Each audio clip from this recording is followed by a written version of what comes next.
Oklahoma is one of the most species-diverse states in the nation. Making sure opportunities exist for hunters, anglers, and all those who appreciate wildlife is not only our job. It's our passion. We are your Oklahoma Department of Wildlife Conservation. From sunup to sundown, and sometimes all night long, the employees of our agency are relentless in their dedication to a job well done. The science behind wildlife conservation is constantly evolving, and our biologists are leading the way with groundbreaking and cutting-edge techniques that the entire scientific community benefits from. If that's not enough to make you proud, then consider this. We've been doing all this since our agency's birth in 1909, without using a dime of taxpayer money.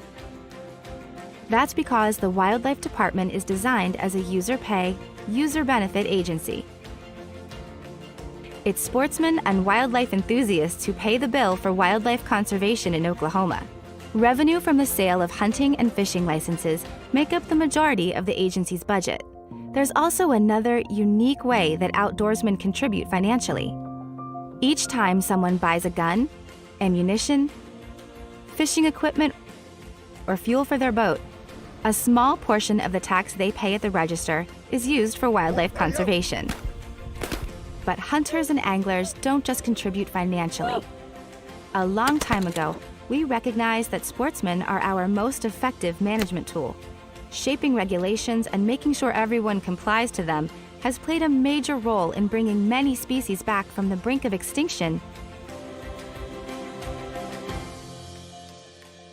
to unimaginable numbers.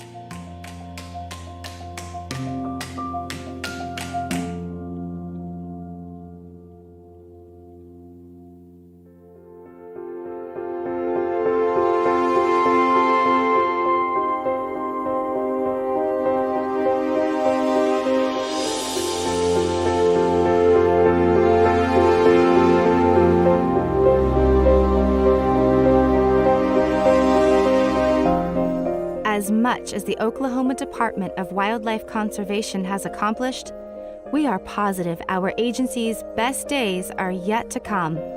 You can see it on our faces. You can feel it with your hands.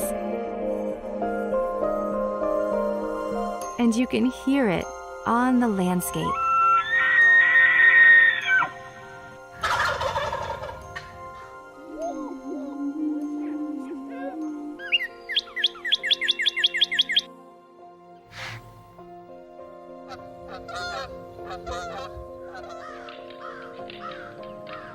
You'll find us working hard to make your state's natural resources the most healthy in the land.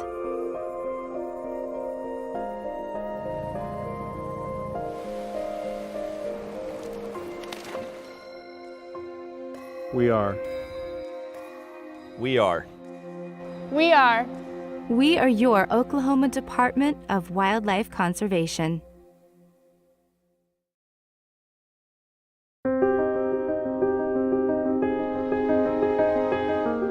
Fishing, hunting, wildlife management, resource protection, habitat conservation, public outreach, and education. It's what we do. It's what we live for. Simply put, conserving wildlife literally means the wise use of wildlife. And that's at the root of everything we do.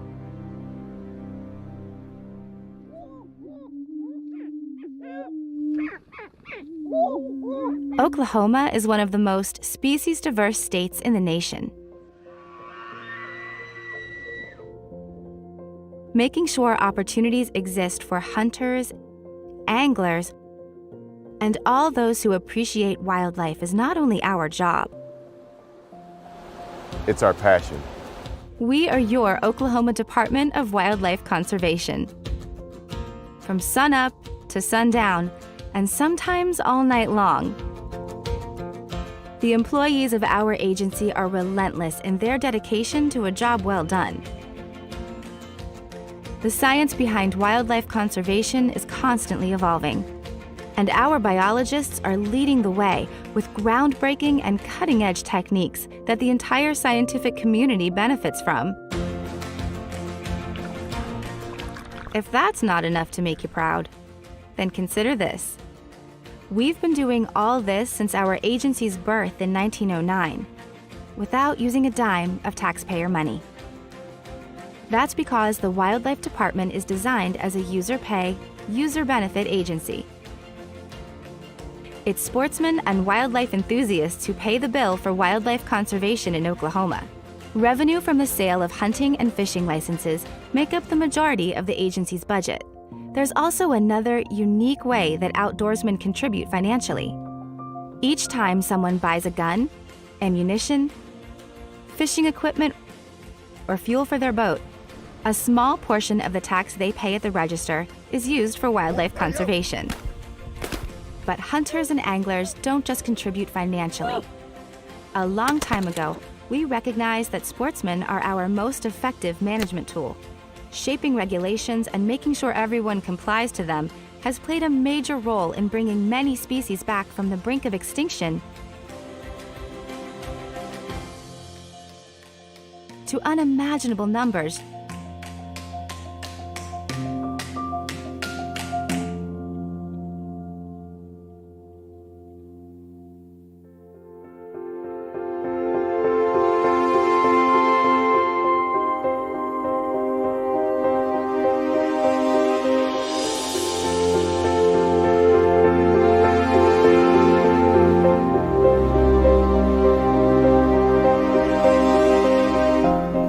As much as the Oklahoma Department of Wildlife Conservation has accomplished, we are positive our agency's best days are yet to come. You can see it on our faces. You can feel it with your hands. And you can hear it on the landscape.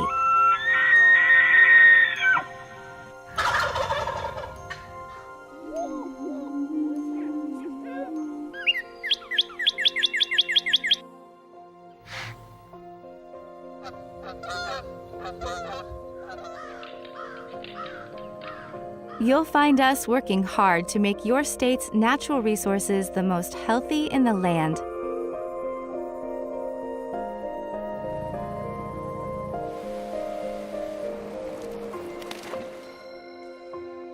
We are. We are. We are. We are your Oklahoma Department of Wildlife Conservation.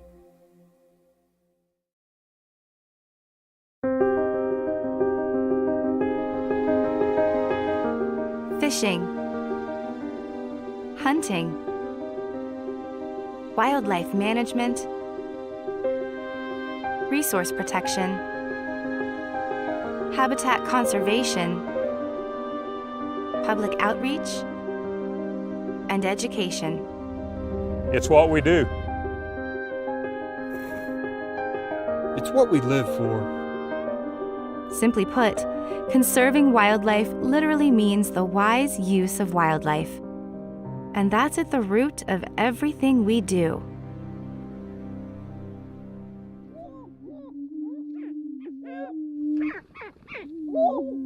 Oklahoma is one of the most species-diverse states in the nation.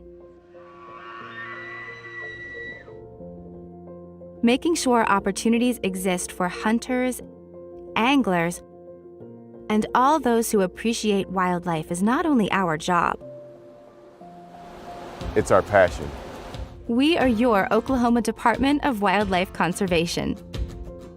From sunup to sundown, and sometimes all night long, the employees of our agency are relentless in their dedication to a job well done. The science behind wildlife conservation is constantly evolving, and our biologists are leading the way with groundbreaking and cutting-edge techniques that the entire scientific community benefits from. If that's not enough to make you proud, then consider this. We've been doing all this since our agency's birth in 1909, without using a dime of taxpayer money. That's because the Wildlife Department is designed as a user-pay, user-benefit agency. It's sportsmen and wildlife enthusiasts who pay the bill for wildlife conservation in Oklahoma. Revenue from the sale of hunting and fishing licenses make up the majority of the agency's budget. There's also another unique way that outdoorsmen contribute financially. Each time someone buys a gun, ammunition, fishing equipment, or fuel for their boat, a small portion of the tax they pay at the register is used for wildlife conservation. But hunters and anglers don't just contribute financially. A long time ago, we recognized that sportsmen are our most effective management tool. Shaping regulations and making sure everyone complies to them has played a major role in bringing many species back from the brink of extinction to unimaginable numbers.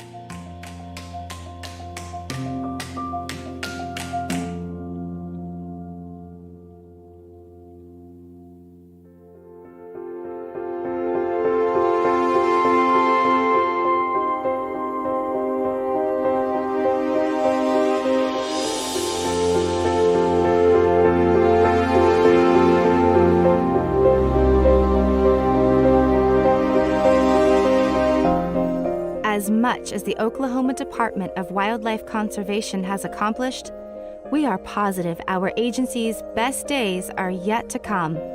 You can see it on our faces. You can feel it with your hands. And you can hear it on the landscape.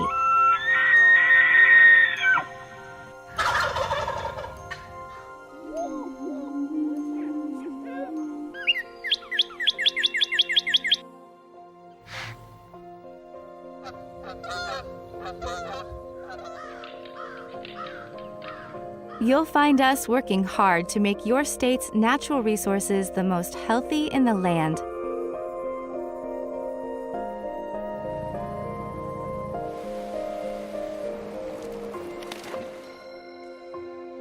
We are. We are. We are. We are your Oklahoma Department of Wildlife Conservation.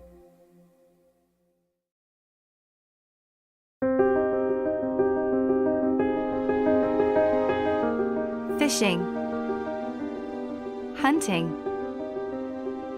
wildlife management, resource protection, habitat conservation, public outreach, and education. It's what we do. Order. Welcome. Thank you for being here at the January regular business meeting of the Oklahoma Wildlife Conservation Commission. We will start with roll call, please.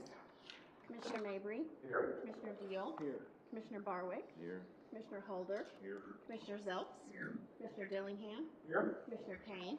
Morning. Commissioner Gaddis. Here.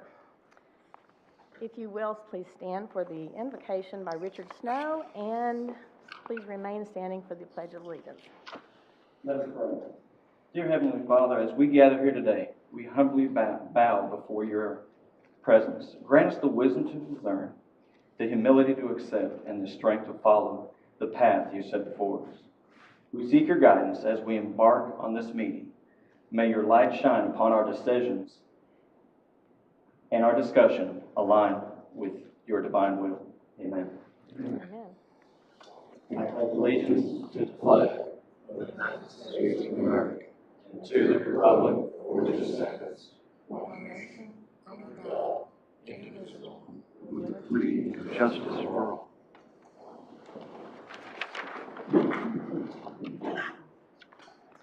All right, we will introduce some guests. Elise Gundlach with Wild Care Oklahoma. Is here. Let's see. Okay, thank you.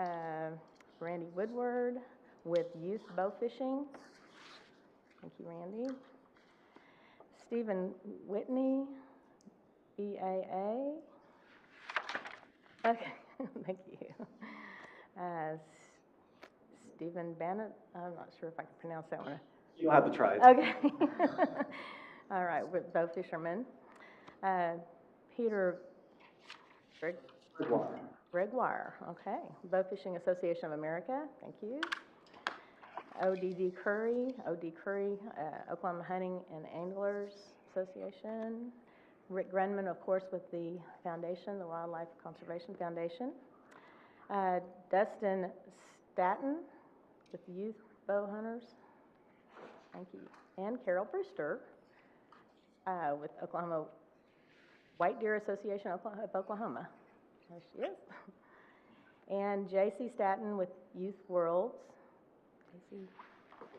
Thank you all. Okay, thank you for being here. Appreciate it.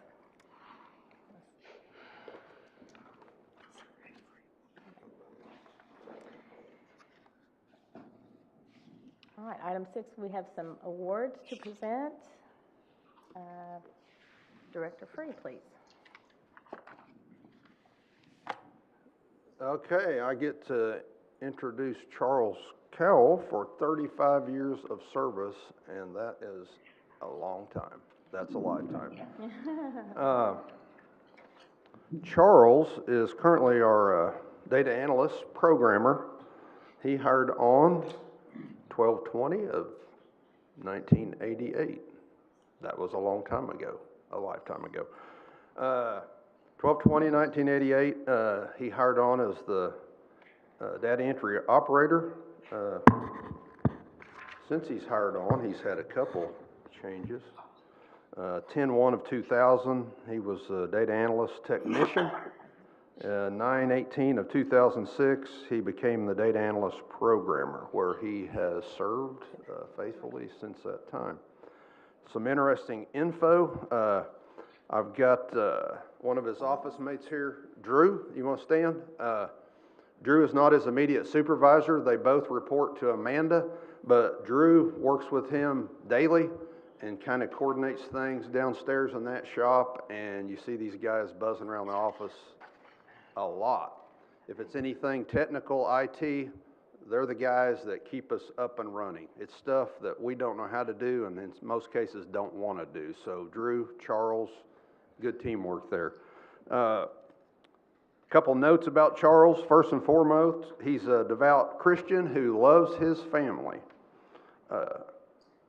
He is also kind of an office prankster, and he's pretty good at it. He has 4 kids and many grandkids.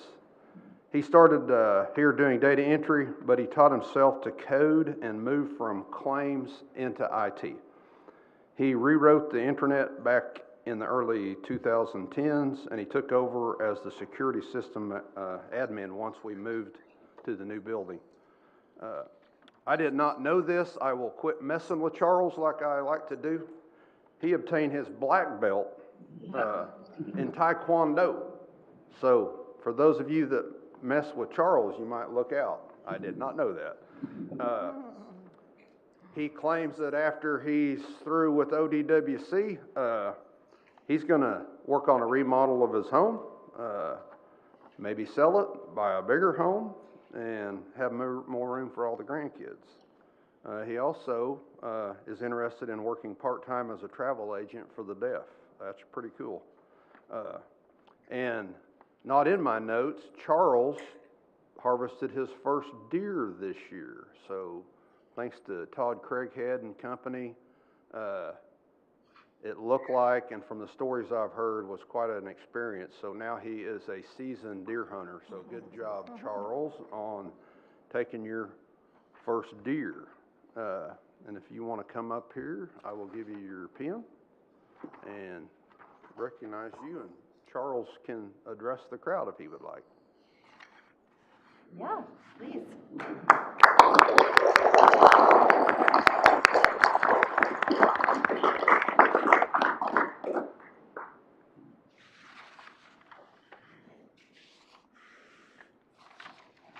Well, hello, ladies and gentlemen, committee. It's hard to believe that I've made it this 35 years. You know, I have tried to do my best that I can to prove all of you wrong. It's not my first time. Going back to, when I was younger, troublemaker in Oklahoma City, my mom made the decision to put me in Tuskahoma, where I was living with my grandparents. We did not have any electricity in that house for 3 years. There was no insulation in the house. I had to hunt and fish and do all of that, and really it made a huge difference. So one day I'd gone hunting with my grandpa, and he said, I wanted to go hunting with my grandpa. He said, can't go. Well, I said, why not? He said, well, because you can't hear. And I went, we were looking for, I was looking to go hunting with the squirrels and rabbits and stuff, We couldn't, no luck. I was getting really upset. I sat down, and I actually noticed a dog. I saw his ears. I looked up, and there were 3 squirrels sitting up there. I was so excited. Got the first one, got the second one, but the third one ran off. I didn't give up. I chased after it. We weren't able to find it at first. I was looking around, and it was like a swamp kind of a land with some of the trees. There was a giant oak tree, and I could see, it had made its home in that tree. I thought, well, maybe that's it. So I thought, instead, let's give that a try. It was maybe a couple inches down. I decided to shoot, and sure enough, that squirrel came falling out of the hole, and I made sure to blast its head off when it landed on the ground. So, so I grabbed it, brought it back over to my grandpa to show him that, hey, look, I can do it. And he thought, oh, wow. Yeah, you can. And so still to this day, I'm trying to prove everybody wrong. So all my 35 years, well, really, for 35 years, there's my grandpa, finally ordered, we had the electricity finally set up at the house, because again, 3 years didn't have any, so I finally had a TV, and I saw Outdoor Oklahoma. That was, my first time I saw it. Every Sunday, I sat and I watched it. It didn't have any captions.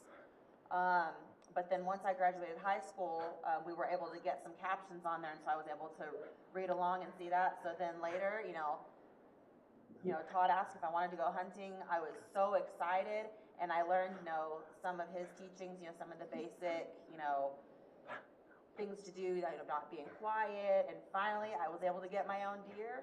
It was actually, my third. I wanted to go and get a big deer. After I retire, though, I'm going to find that big one. It's going to be, that's my dream. So, but thank you, everybody. Thank you for this award. Wow, 35 years. You're right, that is a long time. So thank you so much.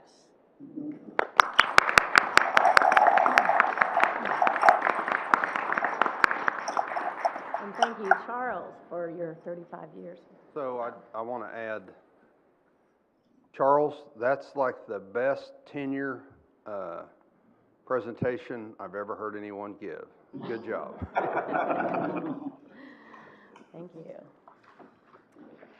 All right, item number 7, Nels Ritterfeld. Wade, you left off the most important part about Charles, that he may have actually saved somebody's life on a fishing trip. That's true. Charles noticed somebody was choking, and the rest of us were oblivious, and Wade did the Heimlich maneuver and maybe saved somebody's life. So I'm here to introduce Mr. Rick Nolan. Rick is president of the Oklahoma Hunters and Anglers. And he's also, Colin mentioned this morning, he's also one of our state's most preeminent adult onset hunting and fishing teachers. Like, he teaches people to hunt and fish, and has probably taught as many classes as anybody in the state. And so we really ought to be giving him an award, but since he's the one that requested to present the award, Rick, we want to come up and speak to the commission.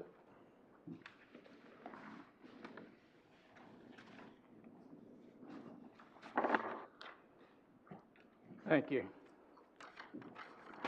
I kind of cheated. I prepared my notes. My name is Rick Nolan, and I'm the president of the Oklahoma Hunters and Anglers. The Oklahoma Hunters and Anglers is a newly formed NGO. We've just been in business about 6 months. We're dedicated to serving the Oklahoma sportsmen and women by enhancing the Oklahoma wildlife and fisheries resources, our hunting heritage and fishing heritage, and the conservation efforts of all those who value our fishing and hunting resources. In 2019, a couple of individuals became concerned about the alarming trend of declining numbers of hunters taking the field. The team set out to find a way to engage with those new hunters and early onset hunters to provide a pathway for those new hunters to learn to hunt. With the belief that engaging hunters with knowledge would open the door to achieving the recruitment, retention, and reactivation goals of the R3 initiative, the team developed what became known as the Deer Hunting 101 workshops. The workshops later evolved into the Deer Hunting Conference, and in our first 5 years, we have effectively touched over 600 deer hunters in Oklahoma. The feedback loop from many of those attending the workshops and the conferences has provided the motivation to keep these events alive and growing. The ODWC has supported that effort every step of the way. From the first workshop in 2019, the ODWC has provided staff to serve as subject matter experts, provided guidance and support in every imaginable way. Without the support of the ODWC, and if I may name a few, Dallas Barber, Lance Meek, Colin Berg, Jerry Shaw, Casey Harriet, the whole education department, senior staff, and so many others, the Deer Conference could not have been a success. One of my favorite stories that demonstrate the importance of the ODWC's support and contribution occurred this last year. After opening online registration for the Deer Conference, we had a dozen or so folks sign up. About 11 o'clock on a Saturday morning, the ODWC sent out an email blast to a couple of 100,000 hunting license holders. My phone immediately started dinging as people started registering. The dinging soon stopped, and my phone started ringing with folks calling to say they were trying to sign up but were unable to get in the online portal.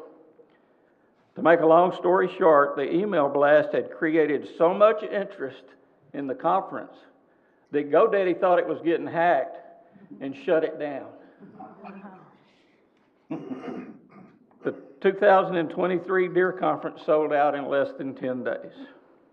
In recognition for your support, it is with great pleasure that I, on behalf of the OHA's Board of Directors, which I've got two of my board here, Todd Craighead and O.D. Curry, it is with great pleasure that I, on behalf of the board, present this plaque to show our appreciation.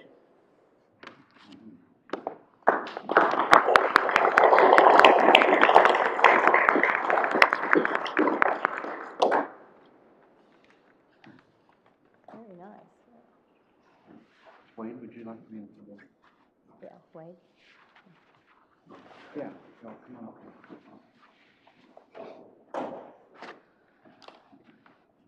Okay, everyone. Get farther. All right. Mr. Farrar, could you? That's good, thank you. Thank you very much, Oklahoma Hunters and Anglers, and Rick, for your... Can I say something real quick? You bet. My eyes were open when I attended the first conference about 3 years ago. When Rick talks about their early onset hunters, they're adults that are coming to this course in range from anywhere from 18 years of age to 70 plus years of age. And when you sit down and visit with them, you need to ask people not just how many years they hunt, but actually how many days they hunt. There was a gentleman that was in the room, one of the rooms that I was proctoring and overseeing, 63-year-old gentleman sitting next to a 35-year-old gentleman. 63-year-old gentleman been hunting about 25, 30 years. I said, why are you here? This is a beginning and intermediate course. He said, I only hunt about 3 days a year. So I still think of myself as a beginner. So it's really important to have organizations such as the OHA out there helping adults get brought into the fold. A lot of cases today, I know they started their program because of the Facebook shaming that beginning hunters would take, because they're asking questions and everybody would assume a lot of times because they're adults that they should know everything that I know. And so my 40 years of hunting experience is not the same as another adult that's 54 years old and has the same 40 years. I'm blessed, and a lot of us are blessed. And so I really appreciate Rick and OD and Todd stepping up as a board member, and Bobby. They shared, Nell said we should be giving them an award because of all the volunteer work that they do. So it's great Very stuff. good to know. Great information. Thank you so much.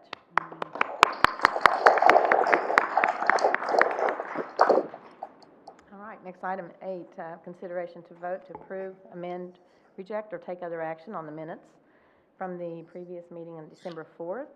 Do we have a motion? So moved. Second. And roll call, please. Commissioner Mabry? Aye. Commissioner Deal? Aye. Commissioner Barwick? Aye. Commissioner Holder? Aye. Commissioner Zelps? Commissioner Dillingham? Commissioner Kane? Commissioner Gaddis? Aye. Item 9 is the same thing, consideration to vote, approve, amend, reject, or take other actions from the amendment, from the minutes of the December 6th meeting. So moved. Second. Roll call, please. Commissioner Mabry? Aye. Commissioner Deal? Aye. Commissioner Barwick? Aye. Commissioner Holder? Aye. Commissioner Zelps? Aye. Commissioner Dillingham? Aye. Commissioner Kane? Aye. Commissioner Gaddis? Aye. Same thing, consideration to vote to approve, amend, reject, or take other action on the minutes from the meeting of December 11th. Roll call, please. Oh, I'm sorry, do we have a motion? So moved. Second. Now roll call. Commissioner Mabry? Aye. Commissioner Deal? Aye. Commissioner Barwick? Aye. Commissioner Holder? Aye. Commissioner Zelps? Aye. Commissioner Dillingham? Commissioner Kane? Commissioner Gaddis? Aye. All right, Wade, we are ready for our director's report, please. Okay, to save a little time, I'm going to be fairly brief. You should have your federal and congressional update in your packet that I'm sure you've read. If you've got any questions on that, if not, I'll move on.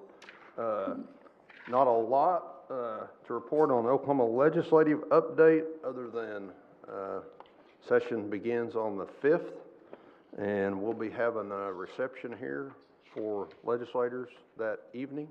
I do want to recognize Carol Brewster, who is one of our working partners at the Capitol. So look forward to working with her and you all and a lot of folks in this room on some of our legislation. Our big issue this year is our license consolidation bill. So hearing a lot of positive about moving that thing this year. So looking forward to that. If you know those that might want to show up at our reception on the 5th, they're welcome to come. So invite, bigger crowd, the better. Calendar items. February 5th is a monthly commission meeting. It'll be here at headquarters. Again, this reception is the 5th that evening. Do we have a time on that, Rhonda? 5:30. 5:30 p.m., okay. February 13 and 14 is Oklahoma Archery in the School State Shoots, Oklahoma City. February 21 and 22 is Oklahoma Archery in the School State Shoots, Tulsa. And then March 6th, Rack Madness here at headquarters. If you've been, you know what that is. If you haven't, you should show up. It's a lot of fun. We started that years ago, and I can remember some of the first comments from some of the earlier Rack Madness events were wow, are these all from Oklahoma? So showcasing our deer management across the state, what we do, how we manage, and some serious whitetails taken in Oklahoma. We're one of the best states in the country, so pretty proud of that effort. On the agency update, I'm not going to read the 12 pages in any kind of detail, but you should also have that in your packet, and you probably have reviewed it Any questions on that? If not, I'll wrap it up and we can move on to the next agenda item. Any Thank you. questions for Wade? Wait on the program trailer. Who's looking, did anybody donate that? We got a trailer person in here? On the program trailer? STEP Yeah, program. did we get a donation on that? ODWC purchase. Been in the works for a couple of years trying to get it purchased. Took a long time. I think the last one was donated though, wasn't it? 2 trailers ago was donated for open space department. Donation. Yeah. More donations, the better, yeah. All righty, thank you. All right, thank you, Wade. Yeah. Appreciate it. And Amanda Stork next has our financials.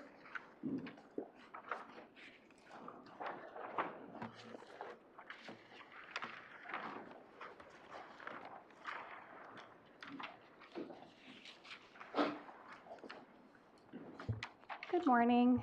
I have the financials for you today as of November 30th, 2023. So for our combined balance sheet for all fund types, our total liabilities and fund balance for the fiscal year today is $496,134,842. That's compared to last year of $479,551,589. For our trust fund, our combined balance for November 30th, our expendable trust fund balance is $31,265,112. Our non-expendable trust is $104,102,683. Our pension is $127,547,501, and then our DC is $7,649,651. So total for all of our trust funds is $270,564,947.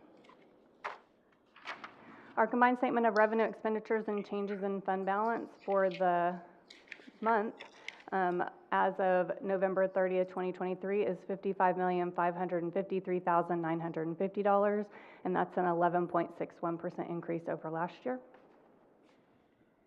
And then our trust fund balance for the month, total fund balance is $239,299,835. We have no contributions to report for November 2023.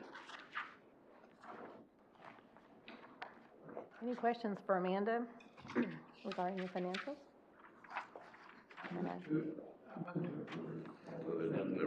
I don't, Donations, unfortunately. no donation, yeah, no need for that, but thank you anyway. I feel like it has been, yeah. All right, well, thank you, Amanda, and I think you're up also for item number 13 on the legislative process. Oh, I'm sorry. Ron's going to get this pulled up for me. Yeah. So Catherine was asked to provide an update for you all, just a legislative 101 on the legislative process. She is at Conservation Leaders for Tomorrow this week, so she was scheduled to do that with some other people here at the agency. They kind of choose a date altogether, and this was the date that they chose. So she's sorry that she couldn't be here to do this presentation for you, but I will do it in her absence as soon as John gets it pulled up. But I'll just kind of go ahead and start talking, and then we can get us caught up. I'm going to go back to basics, so sorry if you all think it's too basic, but I'm going to go over some common terms, some deadlines and important dates, and then how a bill becomes law, and then try to answer any questions that you might have. So the basics are that the state has 3 branches of government. We have executive, judicial, and legislative. The legislative session begins the first Monday of February and lasts through the last Friday of May. So that's whatever date that falls on each year is the date that it starts and ends. The legislature is divided into 2 chambers, the Senate and the House of Representatives. The Senate has 48 senators elected to 4-year terms, and then there's 101 representatives elected to 2-year terms. We have term limits that restrict legislators to no more than 12 years of total combined service. So they could be a senator for some of it and a representative for some of it, but it's 12 years total combined.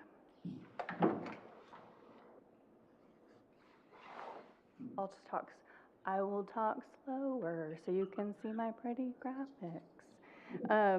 Leadership for the legislature, the Speaker of the House is Representative McCall, and then the President Pro Tem of the Senate is Senator Treat right now. So the Speaker and the Pro Tem have the power to appoint a floor leader, name committees, appoint committee chairman, and assign bills to committee. So that is all done by leadership. And then the floor leaders are Senator McCourtney and Representative Eccles. And then we have committees that we're assigned to. So our Senate committee this year is Tourism and Wildlife, and it's made up of the chair, who is Senator Bullard, and then Senator Peterson, who's the vice chair. And then members are Bergstrom, Dahm, Duggar, Matthews, Pemberton, Stevens, Dossett, Gavin, and Gallagher. Probably said that wrong. And then on the House, we're assigned to Wildlife Committee. So that's Burns as our chair, Dempsey as our vice chair, and then Cornwell, Rosekrantz, Smith, Talley, Waldron, and Wallace. So we're assigned a substantive committee. One is wildlife, one is wildlife and tourism, or tourism and wildlife. And then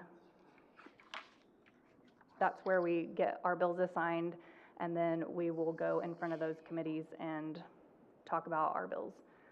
Sorry, he's having to totally reboot his computer. So how a bill becomes law. So a couple of terms. A bill can have a title stricken. So by striking the title, an author can keep a bill alive through deadlines while continuing to work on final language of the bill. If the title is on the bill, it's considered a live round, and it can move through the process fairly easily if it has a title on it. If the title is stricken, it has to go through, it makes it unconstitutional, and then assures that other members have a chance to add amendments before final passage. So a lot of times when a bill gets assigned to a committee, they'll strike the title and the enacting clause just to make sure that it's not a live round that can go straight to the governor's desk. It can have an opportunity for amendments to be placed on it. There's a first reading, so it's when a bill is introduced officially. There's a second reading when a bill is assigned to a committee. A third reading when a bill is brought to the floor for passage. Fourth reading when it's brought to a floor for passage for a second time. So that's after a committee has gone over amendments from the opposite chamber. And then it can be assigned to conference committee. So if there's still disagreements about what should be in the bill, then they can assign it to conference, and then the conference committee can be called to work out passage of the bill. So that's usually made up of members of both of the House and Senate committee members.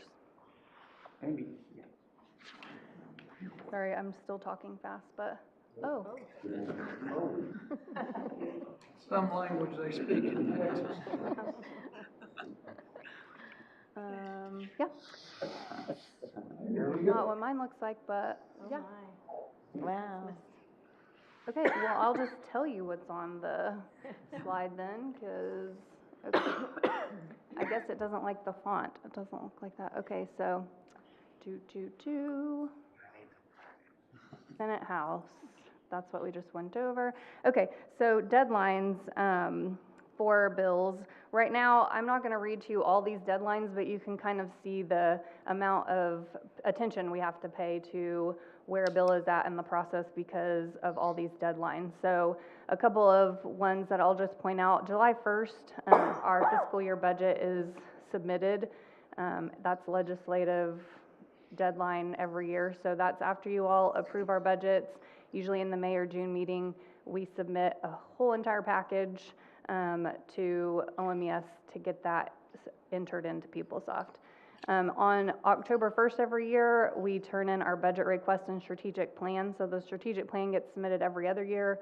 Budget request gets turned in every year. It's also a big package of information that they request from us. So it includes how we spend our money, what the key performance measures are that we measure to keep track of progress on those.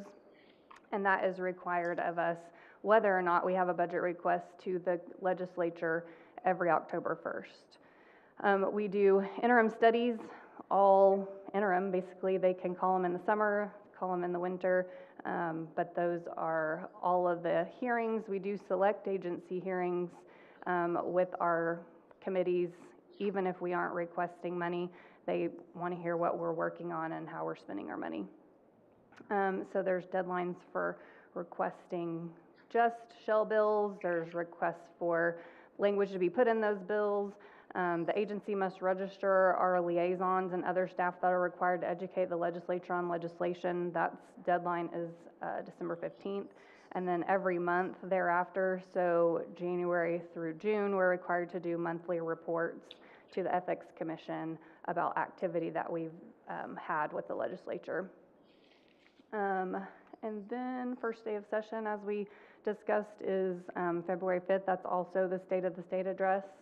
So the governor does a State of the State to the legislature and says what he's going to be working on and focused on this legislative session, and then they convene. All right. And then what that says up there in this language that I made up is deadlines that still have not been announced. So these are all deadlines that still are yet to be set, but they will be set. So just wanting to show you that there's different deadlines for the House and Senate. Some of them are the same, a lot of them are different, so we really have to focus on legislative deadlines in order to make sure that we're on top of everything. How a bill becomes law continued. So not every bill that's introduced is signed into law. So as an example, only 13% of legislation that was introduced last year passed, and many of those are budget bills and not statutory language. So the legislature allocates about $9 billion in general revenue to about 70 state agencies. So a lot of those bills that pass are related to budget. So the 10 largest agencies get about 90% of the money, and then the other 60 agencies receive relatively small appropriations from the $9 billion. If a bill is not voted on by the deadlines identified, it will not make it to next reading, and it will become dormant or dead. So depending on where we're at in concurrent sessions, that can be carried over to the following year or would have to be reintroduced with a new bill number the following year.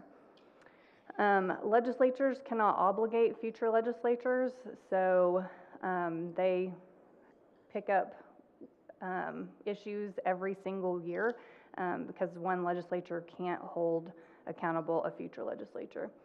And then when a bill is sent to the governor's desk, he or she can do three things with it. The governor can sign the bill into law, can veto the bill, or can leave it lay. So if they just don't do anything to it for 5 days, it becomes law without signature. And I think Catherine gave you this, so a bill following through the process and what happens to it if it makes it to the next step in the process, and then what happens if it doesn't. So it can essentially kill it. But as an example, if a bill has a title struck and its enacting clauses struck when it leaves the House and it goes to the other House, amendments can be made to it.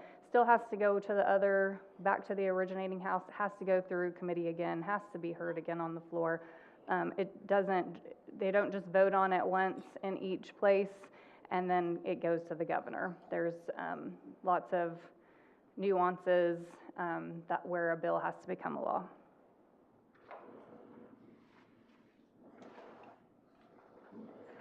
Not sure where I'm supposed to be pointing this to make it move, but you know where I'm supposed, oh, okay. Just skip to the end. Okay, so other ways that things become the force of law. So a bill just doesn't have to pass and go to the governor for signature. Administrative rules can be done. So in the process of implementing laws made by legislature, state agencies make rules. So anyone interacting with the agency must obey those rules, and then the legislature can approve or deny administrative rules. Executive orders, the governor can issue an executive order that applies to all state agencies, and those executive orders can be found on the Secretary of State's website. So those are force and effective law. And then attorney general opinions, Attorney General's opinion also has the force of law. Once the opinion is issued, it becomes the state's official interpretation of the law until the court determines otherwise. So everyone is required to follow the AG's interpretation until it's challenged or until the legislature changes the law and the governor signs it into law.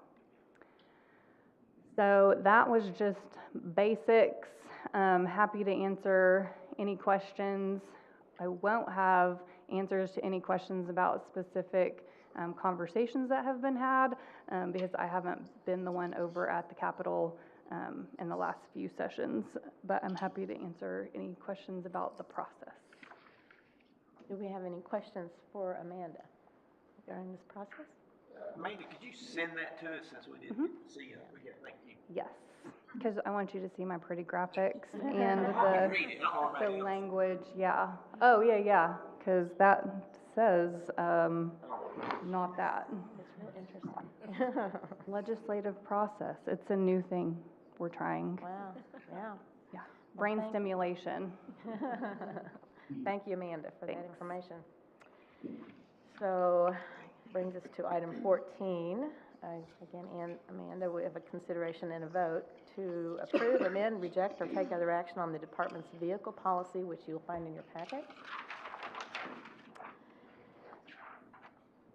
I assume you all have had an opportunity to look over that, and do we have a motion?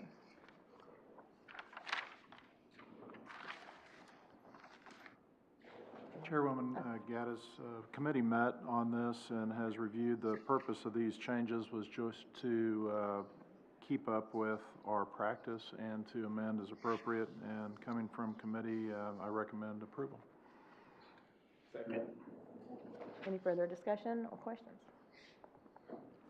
Roll call, please. Commissioner Mabry? Aye. Commissioner Deal? Aye. Commissioner Barwick? Aye. Commissioner Holder? Aye. Commissioner Zelps? Aye. Commissioner Dillingham? Aye. Commissioner Kane? Aye. Commissioner Gaddis? Aye. All right. All right, before we get into item 15, everyone should have received an email with the information for each rule being proposed by the Wildlife Department that is on the agenda today. The email included online comments, emailed comments, and mail-in comments, and as well as the oral comments received at the public hearings. At this time, I would like to poll the members of the commission to confirm that each member has received an email of the rule information from the department and has had the opportunity to review and consider the public comments submitted in connection with each rule. Do we have a motion to do that? So moved. And a second? Second. All right, roll call, please. Commissioner Mabry? Aye. Commissioner Deal? Aye. Commissioner Barwick? Commissioner Holder? Commissioner Zelps? Aye. Commissioner Dillingham? Aye. Commissioner Kane? Aye. Commissioner Gaddis? Aye. All right. So, Amanda? No. Still with you here. Stay up here. So the first one is Chapter 1, Operations and Procedures, Subchapter 3, Function, Organization, Powers, and Duties.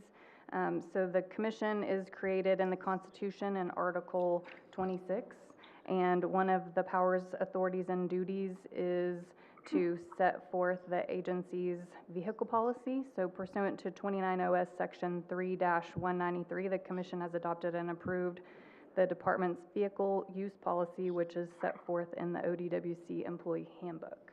So the rule will refer to the policy that you just approved for our employee handbook. Chairwoman, the Rules Committee has met and reviewed the public comments and recommends approval of the rule as revised in committee. So moved. Second. Any further discussion? Roll call, please. Commissioner Mabry? Aye. Commissioner Deal? Aye. Commissioner Barwick? Aye. Commissioner Holder? Commissioner Zelps? Commissioner Dillingham? Aye. Commissioner Kane? Aye. Commissioner Gaddis? Aye. Thank you.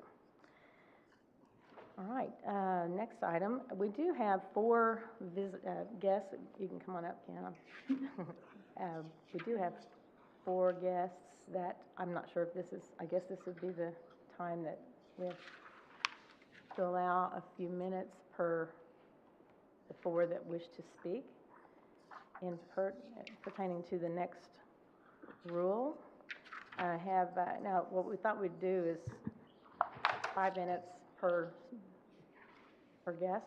Mr. Chairman, I would think that we'd want to hear from Well, Fisheries Chief first. Yeah, you're right. And then hear the comments and limit them to 5 minutes each, otherwise we might be Yeah. here for quite a while. That's true.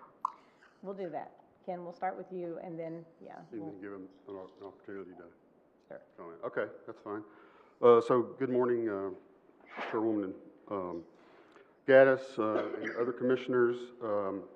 I'm here to discuss or present Agenda Item 16, which asks for your approval of fisheries rules found in Title 800, Chapter 10, which are the sport fishing rules.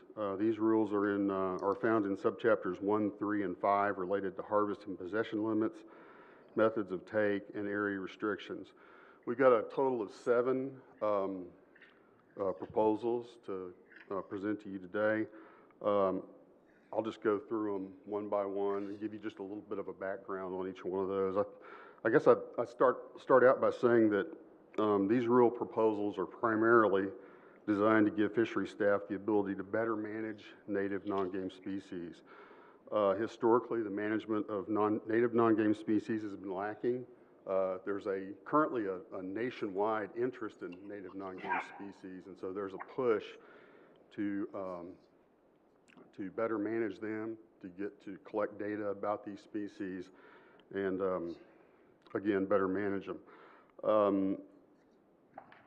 The life histories of these fish makes them susceptible to overharvest, and currently harvest of these species is for the most part unregulated. These fishes also provide highly valuable ecosystem services that remain unappreciated. These benefits include nutrient processing, food web support, and support for native freshwater mussels.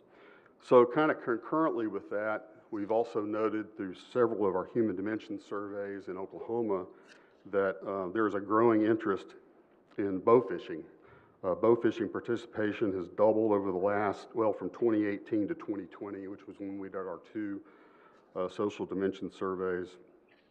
And so there's a potential for this sport to grow even further. We push it in some of our school programs and things like that. Many of the native non-game species that we want to better manage are also targeted by bow fishers. Again, because of the life history of these species, it makes them susceptible to overharvest. And so, as a division, we feel like that this would suggest that some type of management or additional management is warranted. So, 3 of the proposals that we're presenting to you today are in subchapter 1. The first is a rule change that would prohibit the practice of shoot and release of fishes taken by bow and arrow, gig, spear, or spear gun. Just a little bit of background on this. We've done 2 different independent mortality studies looking at the effects of bow fishing on these fishes, and we found that mortality of fish shot with a bow and arrow is high. As a matter of fact, if they're shot in a critical area, the mortality rate approaches 96%. It's probably also worth noting that the practice of shoot and release is already prohibited in 42 states. So again, it goes back to that nationwide interest in these species. In conjunction with that rule, the rule I just described is one that would develop an aggregate limit of 10 native non-game fishes. A little bit more background, as I mentioned before, native non-game fishes are susceptible to overharvest. Aggregate limits are an effective means of better managing species with similar life histories, and as an example, we've taken the same approach managing paddlefish and alligator gar in Oklahoma with quite a bit of success. I'd also just want to emphasize that these rules only apply to native non-game fishes. So species such as common carp, grass carp, bighead carp, and silver carp would not be included. We want to encourage unlimited harvest of those species. And finally on this, just to close with those 2 rules, we feel like that these 2 rules taken together, the 2 I just described, will allow us to conduct more directed research on native non-game species. These studies, which we're in the process of developing, will include creel surveys, population surveys, and modeling to determine the harvest rates that these populations can withstand. A statewide aggregate bag limit and prohibition of shoot and release are crucial to the success of these studies. If these studies suggest that these populations can withstand different harvest levels, then the limit will be adjusted accordingly in the future. Ken, how long will these studies take to give us more information? It varies. We've already started collecting some of the data, some of the population level data. We've been working on that over the last couple of years. The biggest thing that we're missing is getting an idea of what harvest is. And so that could take, a couple of years. I don't know. I would probably defer to my staff on that. I may be overestimating their ability to collect data in a timely fashion, but. Because I think, again, my responsibility is to protect that wildlife, and I want to do that, but I also want to be able to give the anglers and the bow fishermen the proper opportunity, if it exists, to do that. And I just want to stay on top of that, and that we have data to support what should be a harvestable limit. Yeah, and that's what I think that's the balance we're trying to meet here. We're trying to, balance. We're trying to continue to provide that opportunity, but we want to make sure that it's done in a sustainable way.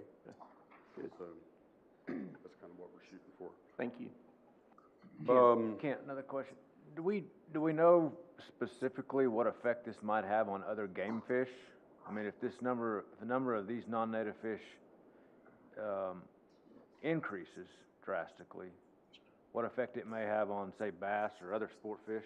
There's no evidence to suggest that native non-game species have a negative impact on game fish. I mean, they exist in a, I hate to use the word symbiotic because it kind of sounds new age, but you know what I mean. They exist together in the ecosystem and they kind of support each other. Now that's not the case with non-natives like common carp. They can have a dramatic impact on the sport fish populations, but that's not the case with the native non-game fish. Okay, thank you. I've got 4 more rules to work, or 5 more, I think. So, and I've got cottonmouth real bad for some reason. So the third rule change under the subchapter, under this subchapter sets a possession limit to match the proposed aggregate daily bag limit. And basically the motivation for this is that it would keep any angler from having more than one limit in the field based on the beginning and ending of their fishing outing. So if they started fishing at 10 o'clock at night on day 1 and finished at, say, 8 in the morning on day 2, they would still only have, they would still only get 1 possession limit, not 2 possession limits. So that just, language kind of clarifies that issue up a little bit. Ken, one thing to clarify, you mentioned the bag limit as 10. I believe it's proposing it as 20. Is that correct? Well, I give it. Okay. I was going to talk about. Oh man, that's great.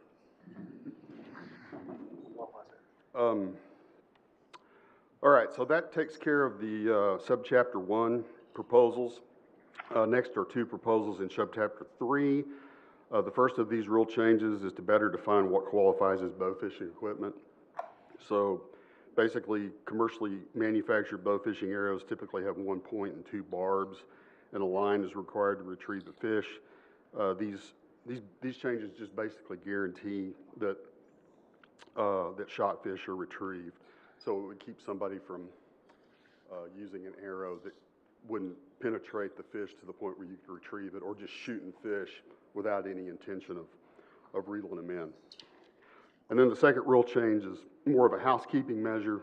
It includes a correction of the proper name for Pensacola Dam. So not a whole lot of controversy there.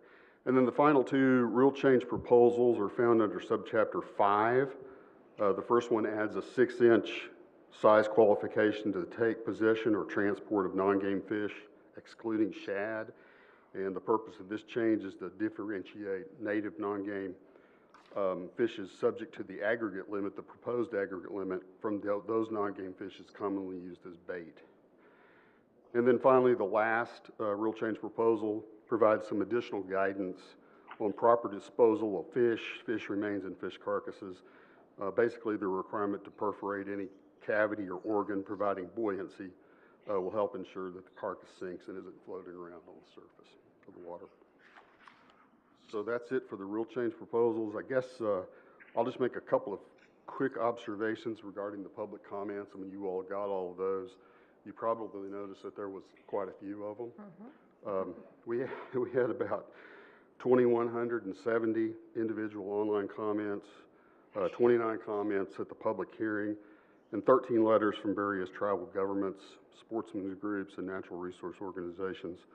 There was support both for and against the rule change proposals. If I had to summarize the rule change proposals, the public comments opposing the rules, I guess the sentiment would be that these rule change proposals put undue and unnecessary restrictions on bow fishers.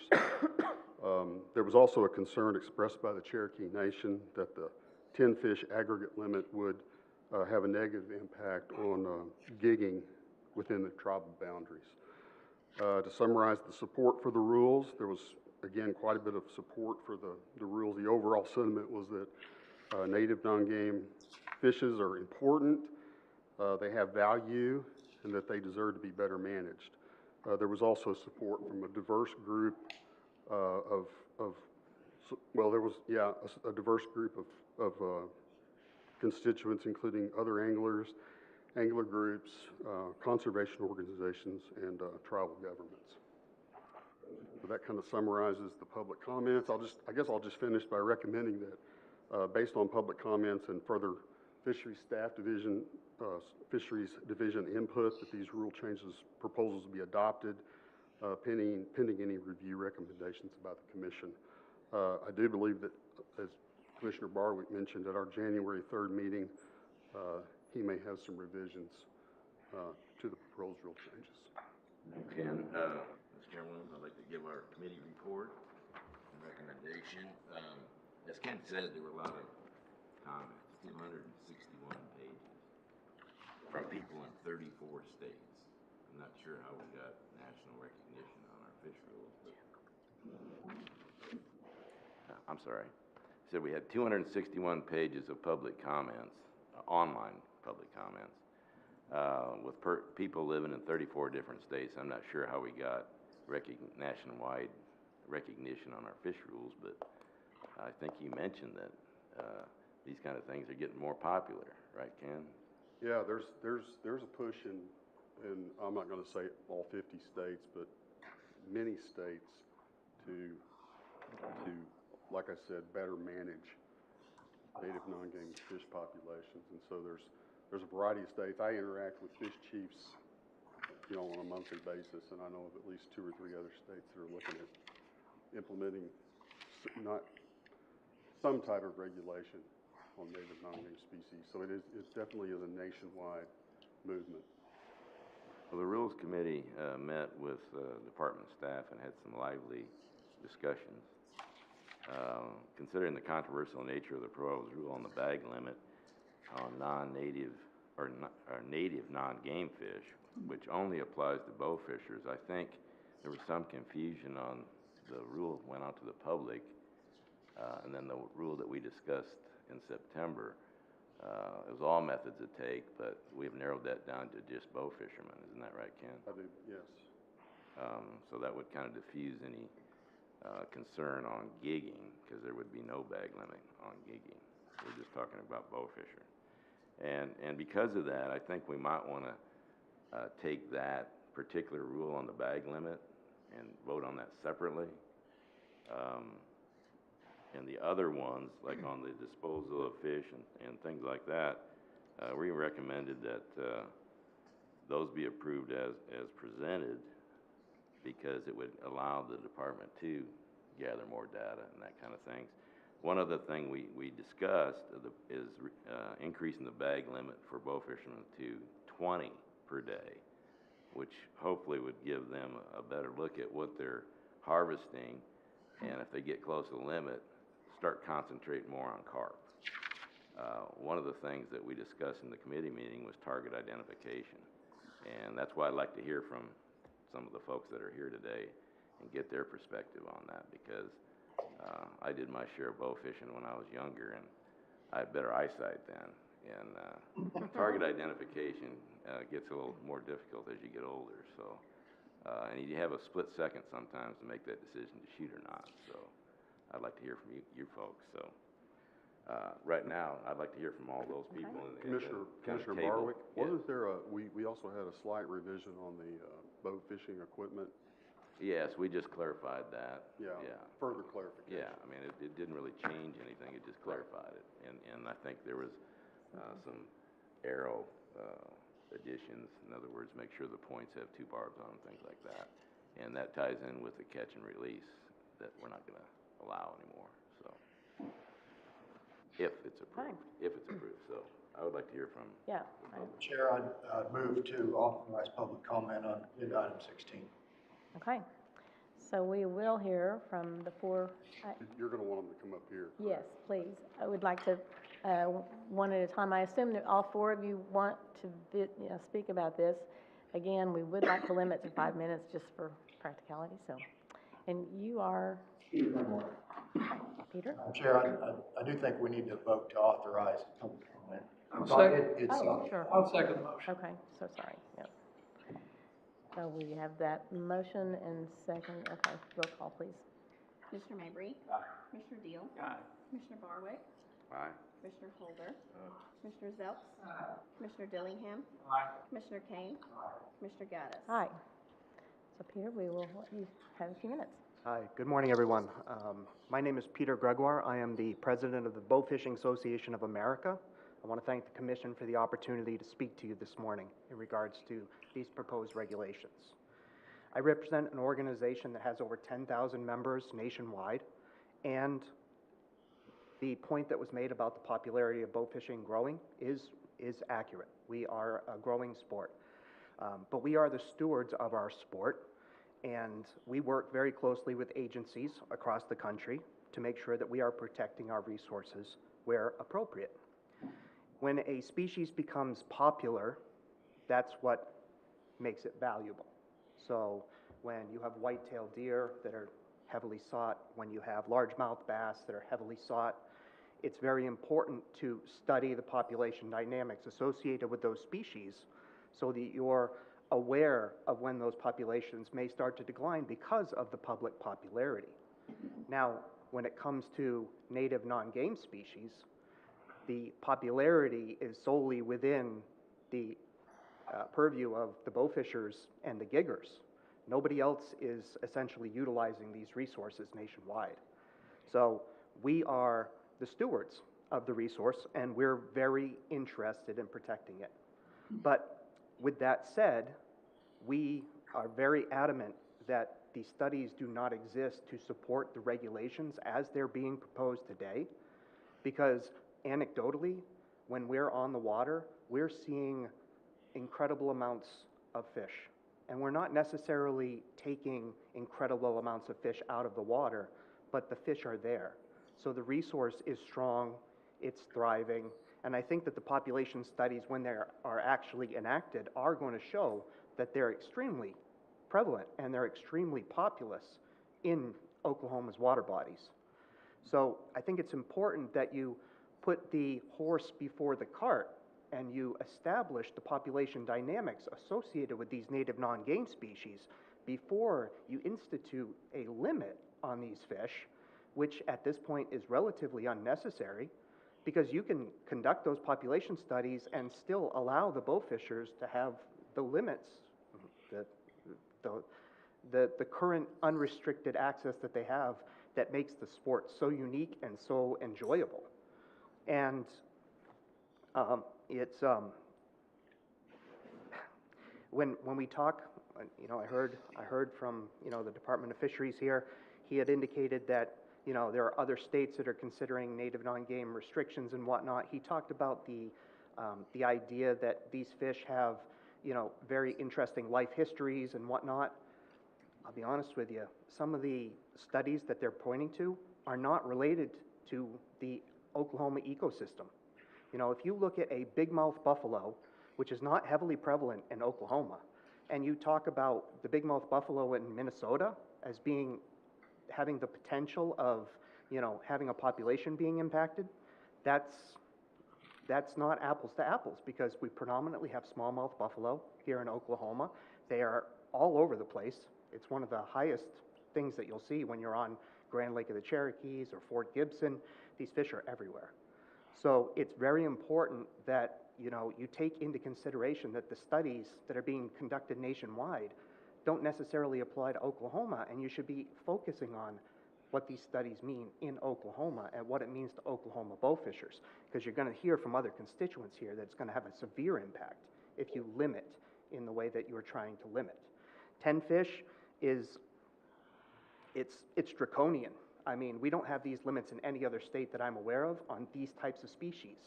And when you talk about whether or not population increases in certain species could have an impact on game fish, I'll tell you one thing, gar are a predatory fish. If gar populations explode, you are going to have more challenges to the entire ecosystem as well as the food base. So that could definitely impact game fish species. Smallmouth buffalo, they feed in the same way that common carp do. So if you say that common carp are detrimental to game fish at certain times of the year, especially during spawning times for largemouth bass or panfish, smallmouth buffalo, they feed in the same way as common carp. They spawn in the same way as common carp. You're going to have impacts to game fish species. So what I would say is, let's conduct the studies. Let's understand the populations. Let's move forward with limits if they are warranted. But at this point, I do not see a need to warrant a limit or a restriction. So, on top of that, if you do not impose a limit on these fish, then why would you force the angler to keep the fish? If you were to shoot a fish and you are to release it into the water immediately, the chance of survival is there. That fish could go on, it could live a happy life, and it wouldn't necessarily be negatively impacted. If you force us to keep all of the fish, that fish is obviously going to die, because you're removing it from the ecosystem. And not only are you removing it from the aquatic ecosystem that it was intended to be a part of, you are removing the nutrients, you're taking the nutrients out, and honestly, a dead fish in the water is going to be better utilized than a dead fish outside of the water being buried underground. So, to kind of wrap it all up, if you don't impose the limits, I don't see a need for you to also impose these other restrictions that you're talking about, as far as preventing slit and sink for fish, or to not release the fish back alive into the water. Those are all very important things that you may say, well, Oklahoma is one of the only states that allows that to be done. It's because you're forward thinking in that. I wish we could get more states to understand the impacts of removing these fish from the aquatic ecosystems that they live in. And ultimately, if you really wanted to help the native fish species, do the population studies. Let's figure out what they can support. Let's set up a program. Work with the bow fishers, work with the giggers. Let's come together and let's figure out a way to utilize these fish in a better way. And, I hate to say it, but it feels pretty discriminatory that you are excluding giggers from population restrictions and only including bow fishers. It's essentially the same type of fishing activity. So I'm a little disturbed by that. So I just want to thank you for your time, and I'm open to any questions that you may potentially have. Yes, I have a question. Has your organization done any research, empirical research, peer-reviewed research concerning these issues? We have not done any specific empirical research ourselves. However, we have attended and been a part of multiple research studies in other states with other organizations, similar to OWDC. And I'll be honest with you, members of our constituency helped out with some of the mortality studies that were done here in OWDC as well. Thank you. On the mortality, you mentioned that if you release that fish immediately, the chance of survival, but do y'all have studies you could share to show what that survival rate that you've been in tune with that you could share? No, unfortunately, we do not. So we don't know yet what the survival rate of those fish is. Well, I wasn't really going to get into this, but the studies that were done, they removed the fish from the water, they put them into a settling pool for the fish to stay in. So it wasn't an apples to apples comparison of releasing the fish right back into the lake that it was removed from. You know, there's a lot of things that, the control of that study was questionable. I mean, so when you put a fish that's, you know, in close proximity to another fish, the slime, the blood, everything that could potentially happen as a result of the wound could impact the fish's mortality. And unfortunately, we don't have a way of releasing a fish back into the water unless we were to do telemetry studies or tagging studies, which could be prohibitively restrictive from a cost perspective to determine that that fish is still alive, let's say 4, 5, 6 days later. I don't know that anybody is looking to necessarily do that, but I can say, not empirically, that a fish released, that's the only fish that has a chance of actually surviving. On a typical day of bow fishing, how many do you think are invasive species taken versus the non-game native fish? Do you have any idea? It obviously applies to the body of water that you're on, and so that's a tough answer. So I have experience on a number of bodies of water in the northeast part of Oklahoma. So, for example, on Grand Lake of the Cherokees, your predominant species that you're going to encounter are long-nosed gar, short-nosed gar. You're going to encounter smallmouth buffalo. You're going to encounter common carp and grass carp. And there are some invasive Asian carp species that are starting to present themselves as well, but not in numbers that are significant for bow fishing. Most of the fish that you're going to encounter on Grand Lake of the Cherokees are native non-game fish. But that doesn't mean that we are out there destroying them. You know, most of the people that take advantage of bow fishing are actually taking advantage of bow fishing through guide services, and they have very little experience. It takes a very experienced bow fisher to be extremely successful in taking a significant amount of fish. And that's limited to handfuls of people across this state. What do you think bringing them in rather than catch and release would provide the department with the opportunity to understand how many of each species are taken? Some of that work was done during a tournament that was held here in Oklahoma back, I believe, in 2018, I believe it was. And they evaluated the take of certain species, and I know that that's probably what has predicated, you know, this type of regulation to be proposed. But it all depends on the time of the year. It all depends on the water clarity. There's a lot of factors that come into play as to what you're going to experience when you have a night or a day on the water and what species you're going to encounter. If you go into river systems, for example, the chances of experiencing more interaction with a native non-game species increases as you go farther up a river system. As you come back into a lake, your chances of encountering invasive species increases. Do you have any ideas of how to help the department gather that data? If we could trust that the data that we shared was going to be utilized in an objective way and not to, you know, the detriment of the bow fishing community, we would consider the idea of, you know, creel studies and whatnot. And, you know, we would still be open to having the ODWC be a part of the discussion when it comes to what we're taking. Why do you think that you can't trust them to be objective? Because I personally believe that the fisheries department here has a vendetta against bow fishing. Really? Honestly.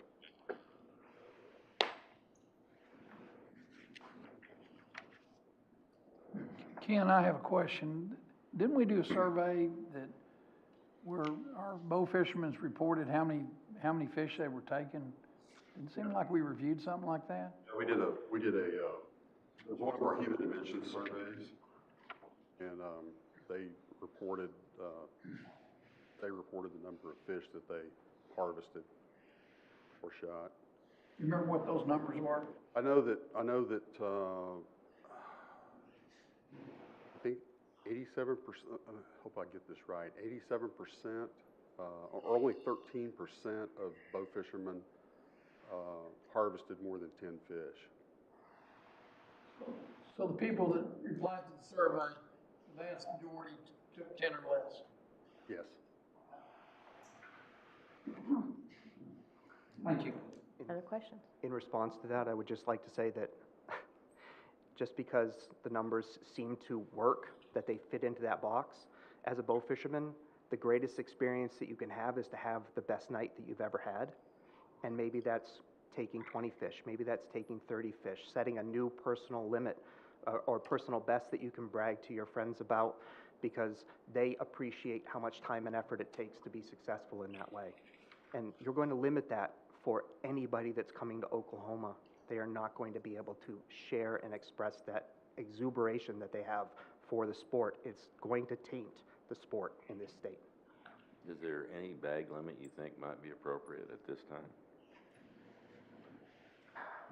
I hate to be put on the spot because I do not believe that the data suggests that there is a need for a bag limit on native non-game species at this point.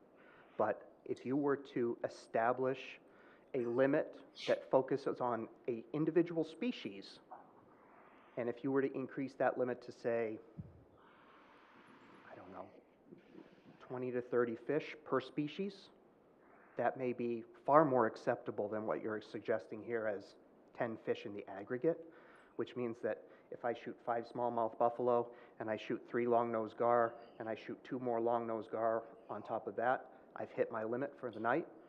In certain situations, in certain times of the year, I mean, if I was hiring a guide to do that, and my night could be done in 30 minutes, and then I have to sit for 3.5 hours waiting for, you know, my compatriots, whoever's fishing with me, to maybe get their limits as well. So it's, if you're going to treat native non-game fish like game fish, then they should be given the same level of attention from a study perspective. They should be given the same restrictions, I guess, as from a limit perspective, but they should be treated as on a species by species basic. The aggregate is also extremely challenging for me. Do you think target identification is an issue for bow fishermen? Target identification is not an issue for bow fishermen. They know the difference between a carp and a buffalo? I mean, that can be somewhat challenging, obviously with water clarity, but we don't have to concern ourselves with that when the limit's not in place, right? Smallmouth buffalo, common carp, river carp suckers, they're all very similar looking in nature, but we've never had to worry about that level of species identification. But if you were to challenge me and I was on the water, yes, 99 times out of 100, I am going to be able to tell a buffalo from a common carp. But I've got a significant amount of experience. Thank you. Any other questions for Peter? Thank you, Peter. Thank you. I appreciate your time. Yes. Okay. Second up? My name's Randy Woodward. Okay. We'll give you 5 minutes if that's okay. Okay. I'll give you a little of my background. I'm a 6-time world champion for Bow Fishing Association of America, 2-time PAVA champion. That's not at the daytime. I don't even like that accomplishment. My accomplishment is starting the Youth Bow Fishing Association. I started 20 years ago. We've had 5,622 kids in 20 years. 295 average, 8 different states come to Oklahoma to bow fish. I'm very proud of that. 3 years ago, I started the Women's World Championship. We've had 71 shooters in 3 years, 23 average. We've had 4 different states show up. The limits and stuff y'all's wanting to impose, if we need it, you know, if you do scientific data, that's the thing. Let's do that first and then do limits. Because when you do this, it's going to kill this tournament. I got 50 kids from Texas every year that come to my tournament. And they're gonna have to find a place to dump fish or bury them. You can't dig in northeast Oklahoma for rocks, okay? They're not gonna come. Y'all's gonna kill this tournament for kids. I got kids in Fort Gibson Lake. It's the heaviest hunted lake in this state. If you wanna do a survey, go do it on that lake, because it's got 5 boats on it every night, okay? But I got kids that's over there waiting every summer that go to my tournament that never got to bowfish before until they come to my tournament. We've given them bows, they've won bows. Everything I do for kids is free, okay? They're over there waiting, and if you're gonna make them have to carry their fish back, they're gonna quit. You're gonna kill that sport. We got a tank we take to hunting and fishing shows. Some of the people here helped me do it. 17 years ago, we quit counting. We used to have a clicker. 17 years ago, we had 100,000 go through that. It's not just kids, it's adults. People that's never shot a bow before. I even had an 80-year-old lady come up and shoot the bow, and she told me she hadn't shot a bow since she was in Harvard. She was gonna go home and buy one, that we showed her she could shoot a bow, again. And I'm very proud of what I've done, and I'm very proud of the people that helped me. But get the scientific data first before you do limits. It's not the same thing. They done their survey. One of the guys here helped them. There was not running water on the fish all night. They can't survive in blood and slime. They're gonna die. But if you shoot a fish and you throw it back in the water, it's got a chance to live. I went down a bank in Gibson and shot 100 fish in a night and throw them out. Come back the next night, you can shoot the same amount. And you might see 2 or 3 of those fish that was dead that we killed the night before. But if you come back in a week and they're starting to decay, you see the little fry with them. They're eating these fish. You take these fish out of the water, you're stopping the natural habitat of the fish. But I'm just begging you not to pass these limits. Sorry, I got some notes here. And I have my tournament, I don't allow grass carp on my tournament. Y'all might laugh at this, especially some of these rangers. But if I allowed grass carp on my tournament for my kids, I got game rangers that take kids out. Grass carp are very territorial. They would win, their kids that was with them would win every tournament on my deal. So I can't allow grass carp. I do give them prizes if they bring them in, but we have a lot of wildlife department employees that help us. But that's all I got to say. I just hope y'all do it right and do the scientific data on this first before you do impose limits. Sir, quick question. I appreciate what you do, because anything involving youth and outdoor activities we definitely appreciate. But help me understand, you mentioned something about the number of Texas kids coming up here. And I'm sure you have Oklahoma kids too, but why so many Texas kids coming to Oklahoma to do it? Well, we did. I had a buddy that started a tournament down there off of mine. Okay. And I went down and helped him, and he bought a business. He can't do it no more. Well, a lot of them kids are from Northeast Texas. They come up here every year, and now, some of them that started with me 19 years ago, they got kids now they're bringing up here. They come up here and stay for a week. We fill every motel, every cabin around Fort Gibson Lake for a week. That's a lot of money right there that people's gonna lose if all this goes down. Plus the guys, like the people here by me, they got a guide service. Well, people ain't gonna come to Oklahoma to shoot 20 fish. They're gonna go to Texas, or they're gonna go to Louisiana where they can kill big fish. But you're gonna kill the guide service here in Oklahoma. That money's gonna be gone. 90% of the guides tell me on Grand that 99% of their people are people from out of state. One of them even has some from out of country. But he said they're not going to come here to shoot 20 fish or 10 fish or whatever's imposed. All I'm asking is do the scientific data first. We offered to help before. We'd done the first survey on alligator gar in Oklahoma. When I was with the Oklahoma Fish Stickers, we paid for a guy to go to OSU and do that survey. We helped him catch the alligator gar because they didn't know how to catch them. And they the wildlife department at the time did not accept his paperwork. They didn't like it. He's the head of fisheries in Arkansas now. The guy done a heck of a job. Showed the gar grow a lot faster, and their biggest threat to the alligator gar is the short-nosed gar. Short-nosed gar is the biggest threat to ever fish in the lake because nothing can get away from them. They're the biggest predator we got. We're the only ones that go after these fish, okay? Nobody else. You go out crappie fishing, there's 100,000 people when they're spawning on Gibson in one area. They're fishing for crappie. Bow fishing doesn't have that kind of pressure.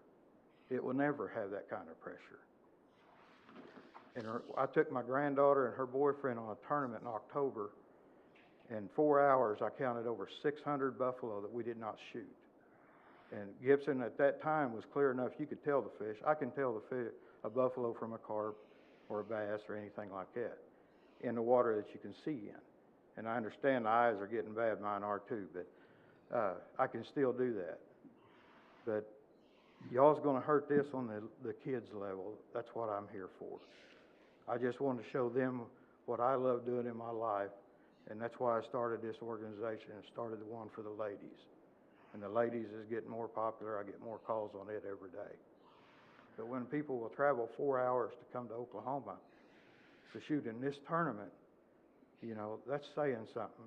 We're doing something right. And our biologists way back there agreed to throw them back. Wasn't hurting nothing. And I fought Pete on my first year when I started the Youth World. I'll tell you something, that was tough. This is a lot tougher right here. Because I believe you got a couple of people that hate bow fishing that's in the wildlife department, and they're making it rough on us. And when you got to get personal preference out of this. It's got to be scientific data. Do you believe that there's drastically more fish being taken now than 20 years ago? No. Not here. Now, the surveys y'all did, they put out, I got friends from Minnesota called me and told me, said, man, we got anti-deals from Oklahoma wanting us to do surveys. A lot of that stuff you got, that's not all bow fishermen. So you can't count on all that. And I can tell y'all understand that completely. I don't like this. Yeah, I don't like this survey stuff at all. I never had a phone till 5 years ago. My wife got cancer. That's the only reason I got a phone. I wear a pink shirt. My sister died of cancer. But do the scientific data first. We will help you. We can take you out in a boat tonight with lights and count more fish than most of these biologists will be able to catch if they had to do it legally. Now, you can go out there in a shock boat and a net, and you can catch stuff. But to do it legally, we can show you how to do it. And I don't kill every fish I see. I've killed over 1,000 fish in a night on a tournament in Louisiana. You know, conditions has got to be perfect. But 99% of the bow fishermen will never kill over 100 a night. I would like to get your information. I think me and Commissioner Mabry would love to go out. We'd be more than happy to pay you, and so we can understand the situation better. I would love to take you out. We would love that. Thank you. Yes. How do you determine the winner in a tournament? Is it by weight, the number of fish, or what? On my tournament, my kids' tournament, we weigh in 4 fish. That's it. A carp, gar, buffalo, and a drum. And it's pretty exciting weigh-in. It's by ounces. But, you know, a lot of the tournaments, they have number tournaments, they have big 20s. But this law, I'll tell you what this law will do. They don't want the big fish shot anymore. That's what teed off the wildlife official that got mad at us. Because he's seen all these big fish at the Bass Pro Open.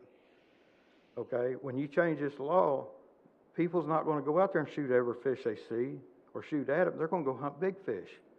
Because they're not going to waste their time going, I can go out there in 20 minutes and kill 20 fish. I promise you. But they're not going to go out there and shoot these little buffalo. They're going to shoot big fish. They're going to hunt, just because they love bow fishing, they're going to stay out there longer. And that's not what you want to do. You don't want to kill all the big fish. I'm a firm believer in that. I want you to know. I've got to know who in the department are you singling out that's against you? And sir, I don't want to say names because I got a lot of department people that call me. They're not for this, but they're afraid to say anything. I understand, but if we've got a rotten apple, how's this commission gonna know if somebody didn't tell us? Well, he's here today. The record. Maybe talk to him after the meeting. But if you talk to me individual, I'll talk to you. But if you want to go bow fishing, call me, please. I'll give you my number, I'll take you out, I'll show you what I'm talking about. Fort Gibson Lake is the biggest hunted lake on this state. I will take you to Fort Gibson Lake or wherever you want to go, but I'd rather take you there and show you what I'm talking about. I can show you 400 to 600 fish in 4 or 5 hours on most nights. And where's your home base? Coweta, Oklahoma. Coweta? Yes, sir. A lot of bow hunters in Coweta. Yes, there is. As the District 2 Commissioner, I want you to know that I do have great concern over this, with Tin Killer, Eufaula, Robert S. Kerr, Fort Gibson, Weber's Falls area, all within that district.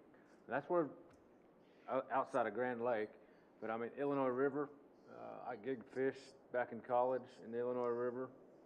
There was a lot of fish then, and I talked to guys today, there's still a lot of fish. So I appreciate your comments today, and appreciate you being here. Thank you. Thank you. We appreciate your time. All right, Stephen Whitney.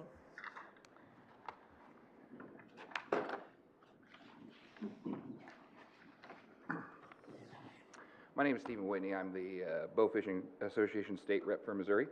I am an avid tournament fisherman, and I am an avid recreational fisherman. A little bit of background, me personally, I've gone to, last time I counted, like 36 or 38 different states to bow fish. Usually in these winter months, I like to travel to get out of Missouri because it is freezing cold, and I have no idea why I'm 5 hours away, but my temperature is 30 degrees different than y'all's. But anyway, I come to Oklahoma a lot. Just in the past month, even in the month of December, I've been to Oklahoma 7 times. And I would like to say that this proposed limit it's kind of ridiculous for a non-native species. I do wish, and not to be repetitive to anybody else who's already spoken, that yeah, please do the science first and get the data and show us that, hey, these are the populations, let's monitor them for 2 years, and then we'll come back, meet again, we'll all talk again, hopefully, and, then we'll have some sort of better understanding with that. But as for right now, these people that are taking the surveys and the people that want to put these bag limits into place, have no idea about the understandings of how many fish are out there in a given night. I will drive 4 hours from my house, and I've got 5 great lakes around me, but I'll drive 4 hours just to come to Oklahoma to shoot fish. And we will not kill a massive amount of fish. Most of the time, we're coming to look for fish that for either a tournament or for when we have people coming in from out of town and they want to go shoot good fish. And Oklahoma has a great fishery for that already with no limits intact. To Randy's comment about shooting 1,000 fish in Louisiana, there was a couple comments from behind me like, geez, that's crazy. So out of the amount of people in the country that bow fish, I could probably count on one hand how many teams that can actually do that in a night. It is a difficult task, and it is, albeit an impossible task for most people. Seasoned bow fishermen or brand new people, it's definitely impossible for. But, and also it's Louisiana, and they won't tell you that when they shoot that many fish that most of them are gar that are no bigger than this. Now that also adds to something too, hitting this target that small. With gar being the topic of that, once a short nose, long nose, any sort of gar gets over 6 inches long, there is nothing native invasive in your waterways that will eat that fish. It is now top predator in its food chain for the rest of its life after 6 inches. Because the catfish won't eat them, they're too bony and too armored. And gar decimate sport fishing in general. They go after crappie and bass, walleye, anything like that. So, and if you want to put a value on a fish for a bag limit, your guys' limit in Oklahoma is 37 for crappie, for black and white combined. That is one species, black and white. They're 2 different subspecies, but it's still a species of crappie for 37. But you're saying a non-native fish that you're not going to eat. You can, but it's not good, not like crappie is, or numerous amounts of fish. But 2 species of fish that you're not going to eat, you say they're worth more than a crappie? Now, I would love for you to take a survey on that and go ask any crappie fisherman or bass fisherman, paddle fishermen even, that, hey, what's worth more to you, a crappie or a gar? Now, you will be hard pressed to find out of 100 people saying that a gar is worth more than a crappie. And as far as buffalo are concerned, buffalo have I have a thing here, sorry. I know how you just talked about not liking surveys and everything like that, and I totally understand that. You'd like to see the data yourself. But the IUCN, which is the International Union for Conservation of Nature, they keep track of like species on the endangered species list and everything else like that. Since buffalo were discovered, they have never been out of like the remote possibility that their population has ever been impacted in a negative fashion. So they are prevalent and they are big. They do get big, but like Mr. Woodward said, that if you put that bag limit on there, I guarantee that from a tournament aspect, from a person who comes here to win a tournament, that instead of, oh hey, I'm going to go ahead and take that 10 or 15 pound buffalo because I need that fish for this tournament, I'm going to say, well, nope, I'm going to wait for that bigger fish to kill the breeding fish that provide a better population. You know, you're taking away the ability and the want to go after those smaller fish, and you're just targeting the larger sized fish to be harvested more and probably impact your numbers worse, than anything. But I personally work with the Department of Conservation in Missouri, not because I'm one paid to, nor do they give me a break on anything. I promise you that. They check me more than anybody else out there. But I've taken people that are novices and professional, in a sense, bow fishermen out there, and I understand age is a factor. Wanting to be standing up for more than 4 hours is a little tough for some guys, and seeing the fish and everything like that. But when you're talking a common carp and a gar and a buffalo, when it gets hit by those lights that we have, it shines white. If it's a common carp, it's bright gold. You can't miss it. Even in the dirty water in Oklahoma, you can't see the fish normally, but once you click those lights on, it adds that gold to that fish, and it's easy to tell what it is before it even comes out of the water.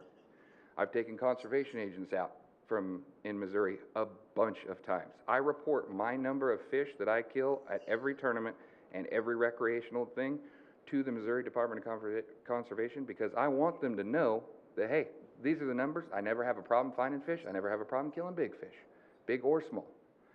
And the conservation agents that have come with me, it's funny to watch them shoot because, no offense again, they assume that, and a lot of people assume that if you've never been bow fishing, you would think, oh, it's a bow and arrow and you're shooting a fish in the water. It's got to be easy. No. You're shooting a bow with no sights, a weighted arrow with a line attached to the back of it, and you're shooting it into water where there's water refraction, and the depth of the water, even the temperature of the water, plays a factor in that. If water's colder, it's harder, and it takes more for the arrow to go through. You've got to adjust your aim, okay? It is not easy, and it is not like anybody here could go pick up a bow and go shoot over 20 fish. That's why the limit is ridiculous in the first place. If you want us to tell you about the numbers that we shoot, be more than happy to. Have your great IT team here just build you either a website or a check number or anything else. And whenever you asked if the bag limits would help them get their numbers for their research and their data, if they wanted to start the data now and do it wholeheartedly and fully, we still need a place to call or check in, like how we used to have to check in. I mean, in Missouri, they've all gone digital, so you don't have to go to a guard shack to check in your deer anymore. But, maybe you could do something like that without numbers and without limits at all to get the data first and say, hey, this is a number that you call, type in how many fish you have, or an email, or something that, you could, it'd make it easier for you guys just put in boxes of, hey, I shot 40 big mouth buffalo and 20 gar, or whatever. That way you can get that hard data, because that's how you'd be able to get that. So is there any questions you guys have? Are there any questions? How many tournaments do you think are held in Oklahoma each year? Okay, so in Oklahoma, so we plan all of our tournaments. Usually this time of year is when everybody's releasing their dates. So the amount of tournaments that have come out so far, because again, it's cold, not a lot of people want to be on the water. but believe it or not, I kill some of the biggest fish I've ever killed in my life when it's cold. So if you do have a chance to go with Mr. Woodward, sorry, sir. You know, go in the spring when it's a little bit warmer so it's easier on you. But the bigger fish, they're out when it's cold. I promise you that.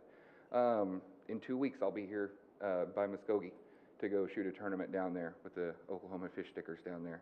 And I'm probably going to look, me personally, just myself, I've already planned 6 tournaments that I'll be here for. I'll be here for 4 days before the tournament, not shooting fish, just looking at the water, checking the clarity of the water, because you always want clear water, it's easier to shoot. Checking for size of the fish, stuff like that. That's what I do. I'm primarily they call it, you got numbers and big 20s and big 12s, big 15s. There's a bunch of different tournaments to do that. But one is weight, one is overall numbers. I'm more of I shoot big fish kind of guy. That's me. Is there a tournament association that you all are members of, or anything? Yeah, like that? the Bow Fishing Association of America is what, they are the organization that I'm a representative for, he is the president for, and they help promote tournaments and like get them out there, but most of it's just Facebook pages, obviously, honestly, about Oklahoma Fish Stickers is a Facebook page. You can follow it if you'd like. I'm sure they would appreciate it. And they have all of their dates, rules, and everything. And honestly, we have, for every tournament, I put on 6 tournaments here in Missouri myself. And our rules are very strict. Albeit to say that they're more strict than the bass fishermen, in my state at least. Because in my tournament, if you get caught with that wearing your seatbelt and you get a ticket for it, don't even show up, you're disqualified. We don't want that kind of bad name in our organization. You follow all the traffic laws and regulations going to and from the water, and you follow every law on the water. If you get any so much as stopped and get a warning, you will be disqualified. And the conservation agents call and check in with me, and I check in with them at the beginning of the morning before weigh-in, just to make sure nobody has broken the law. In my tournament that they've seen, they can, limited by the amount of guys and how big lakes are and everything like that. But, we're very strict at tournaments about what we allow and don't allow. Yes, sir? Yeah, I don't think I ever heard the answer, and maybe you don't sorry. know, but how many tournaments in Oklahoma per year? Me personally, I'm coming to, go ahead. Total, yes, sir. Like something on that? Yes, sir, total. We have fish stickers have around 8 tournaments, okay? Used to, there was a lot of people come to these tournaments. The reason it has went down in Oklahoma is because of airboats. A lot of people can't afford an airboat, and they make it easier to kill more fish. 100% accurate on that. But the numbers have actually went down. A lot of our tournaments this year only had 7 teams. So the big problem was when they had the Bass Pro tournament here. They had 200 teams. They could go all over Oklahoma. We killed a lot of big fish, but you got to think it's off every lake. It wasn't off of one area. Okay. Yeah, I was going to touch on that. The owner of Bass Pro, his boy shoots with me sometimes. They've been asked not to have a tournament here again because of all the stuff that's going on. All of the stuff that we're doing right now, they was asked not to have their tournament here this year because of that. So Oklahoma lost revenue millions of dollars. Just directly to your question, approximately 16 to 17 tournaments a year. Okay. Yeah, sorry about that. Going around that, sorry. I just can't resist, since you're keeping a count on how many you're killing, tell us, how many did you kill last year? In Oklahoma? No, Oh. said you're keeping a total, you keep a count, do you say every fish? Oh, no, I keep the total when I'm per state when I go to. I've How got a many in little book. Oklahoma did you kill? In Oklahoma, we only did 4 tournaments last year, just because I had my 4th son, so wife would not let me go bow fishing. She would have killed me. So we only went to 4 tournaments last year here in Oklahoma, and each tournament with 4 days of scouting, we killed. I think it was the best night that we had was the tournament night. And again, we do not shoot every fish that we see because I want those fish to grow. I do, but about 35 to 40 fish. And I will swear on the Bible if you got it, I could attest to seeing at least 400 fish a night, easily. And that was covering not just going back to the same hole, because when I'm going out looking for fish, I'm going to different lakes, different riverways, different everything, and I've never had a problem. That's why I like Oklahoma. And I pay an out-of-state state tax, and I pay the toll roads, by the way, which coming through here with 5 axles. So I come down here a lot just for the simple fact that it is already a great fishery. So, but that is how many I killed in my best night in Oklahoma last year, because we don't go out and shoot every fish that we see. And my shooting fish is different than a guide service or just a recreational bow fisherman wanting to get out there and shoot fish. Of those 40, how many of them were carp or grass carp? How many of them were? Most of them were grass carp because they get big, and I would say most of them are probably grass carp because I like targeting those because I can basically talk to grass carp. I know where they live. It's easy to find them for me in general. But I saw more buffalo than I did anything else, smallmouth, and I saw some bigmouth. You have to, the way you go about shooting these fish is completely different depending on the fish. They're all in the same ecosystem of a lake, but they're in such a different area that when you go after these fish, you're going in deep water with flats to look for floating buffalo than bigmouth buffalo that everybody loves. You're looking in gar, you're either looking at a mouth of a river and a channel, and you're trolling back and forth. For common carp and grass carp, I'm looking at mud flats and sandy flats, which Oklahoma has a lot of, thank goodness for that anyway. And it's just different for depending on which fish you're targeting. Like for Mr. Woodward's tournament, his kids, they hit so much different water just to find those fish that they want to weigh in that yes, Fort Gibson is hit the hardest out of any lake, but their numbers don't look like it as for a guy who comes outside of state to shoot. That's because they cover the whole lake, different parts depending on which fish they're going after. How does this proposal compare with regulations you've encountered in other states, maybe including Missouri, where you're from? I'm glad you asked that. So this nice gentleman here said that zebra mussels are a problem here in Oklahoma for you guys. I've never had one on my boat. I've never seen one in Oklahoma, so I cannot attest to that being a problem or not. Missouri does have a limit on carp and gar, or on buffalo and gar, and it is a ridiculous limit. That's why I work so hard with conservation agents, because I'm actively trying to change that, because it's ridiculous. Like I said, 6 inches, after 6 inches, those things are alive for as long as they want to be alive, or until somebody hits them with a boat prop, or an angler fisherman catches one and then throws it in the bushes because all it's good for is raccoon bait. So, and you can, like I said, you take a survey about that, I promise you, none of the angler fishermen like gar. Short nose, long nose gar, at all. In Missouri, we have a severe problem with zebra mussels. We have, whenever the open is there, it has a lot of boats. Like I was going to touch on that before. The last time the Oklahoma had the U.S. Open, there was 224 boats of an average of 3 to 4 man teams here. The max you're allowed is 4, so we'll say an average of 3 man teams here. I spent $1,200 in 1 week I was here, just on gas, lodging, food, and toll roads. Toll roads especially. Not that I want to mention that too much, but that revenue. It would be hard pressed for Oklahoma to have the tournament here from the U.S. Open, and I shoot with JP personally with those kind of limits here, because that would limit the amount of teams that come from out of states. And that, sir, is why you had 200 and some pages of people from all these different states commenting about it, because they liked coming from out of state, coming down here and shooting fish. So what is the limit in Missouri? The limit in Missouri is 20, sir. Are there any other states that you've had experience with that have limits in that range? No. Are there any other states with limits at all? Not a lot. I try to go to states without limits, because if you have that opportunity as a person, and like, do you hunt whitetail, sir? Not anymore. Not anymore. Okay, well, when you did, if I told you, what's your last name, sir? Mr. Kane. If I told you, Mr. Kane, hey, you have the opportunity to shoot over 160-inch deer here, but if you come with me, instead of going with the guy from Arkansas to shoot that 160-inch deer, and we're both priced the same exact, and it both costs the same amount to travel, and I said, hey, you got the opportunity to shoot that 160-inch deer there, but I want you to come with me because all I can shoot is a 120-inch deer. Which one are you going to go with?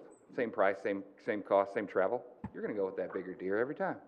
So if they have the chance to go to Arkansas, they got a chance to go to Texas, Louisiana, which isn't a far drive from here, to go shoot, to have the opportunity to shoot as many fish as they want, they'll take it. And that's why the guide service in Missouri, our guide service's average price is $250 for a 4-hour trip. Everything is provided for you besides your fishing license.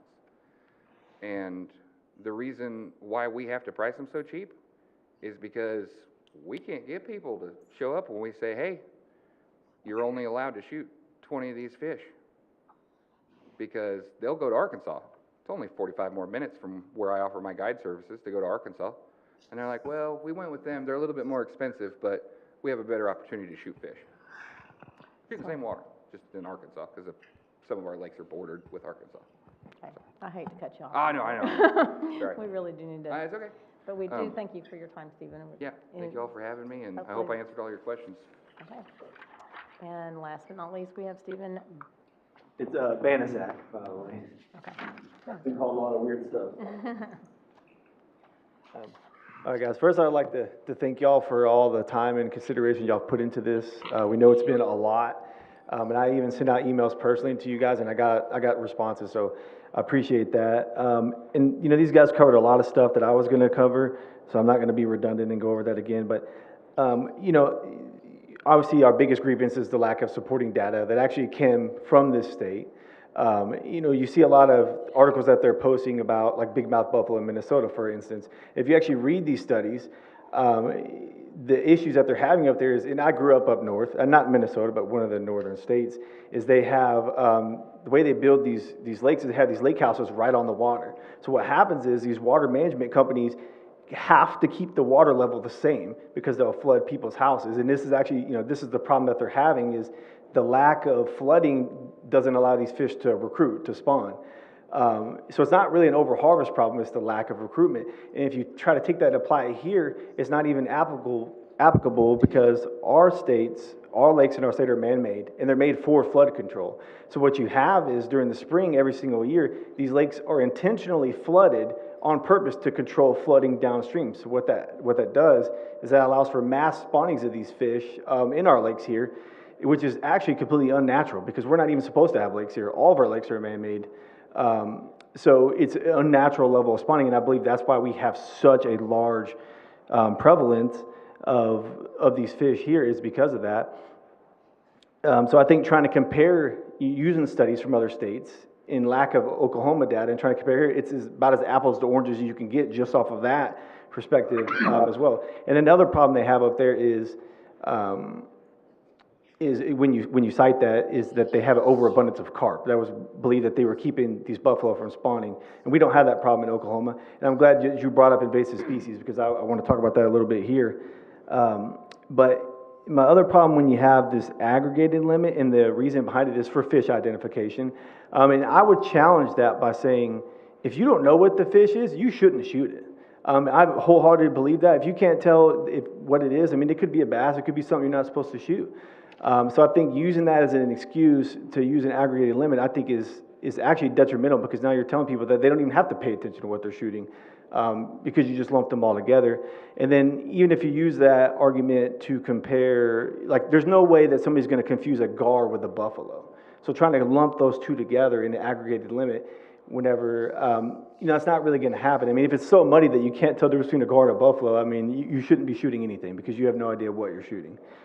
And then I think with what we talked about with Oklahoma, with the tournaments and the tournament rate dropping, you know, it seems to us that there's at least a drop in participation of experienced bow fishermen. There's definitely a lot more like people going out on guides and stuff.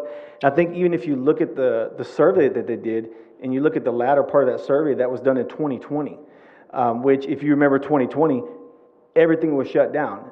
Everybody was outdoors. Nobody's allowed to go inside. And there was parks turning people away because there was that many people going fishing during that time. So I think if you use that study to justify that, I think it doesn't really give an accurate representation of, will I say that there is maybe a growing, you know, interest in bow fishing? Yes, but is it this gigantic spike that's just going out of control? It's not the case. And I think that survey, if you're going off of that, it should be redone now and not in 2020, which was this outlier of a year. That's something that I've never seen in my lifetime. So I don't think that really gives an accurate representation. And the other thing I want to point out is just the relationship with ODWC and bow fishermen has been really bad for a long time. From things that happened in the past before I was involved in it. And I think when you amend this to where it applies only to bow fishermen, I think it's a bad look. I think that it's sending a message to the people the bow fishermen that already don't trust the organization to look out for their rights. I think that puts a bad look. And I think it also kind of disregards one of the main points that they've been making since this started was that this proposal was really set to put a limit. They wanted to put a limit on these fish to establish value for the fish. Because a fish with no limit has no value, so you need to set a limit to do that. But now with this amendment, what that does is you're not setting a limit on the fish. You're only setting a limit on the bow fishermen. So you're kind of negating your own argument there when you amend that to only apply to us, on top of it looking bad.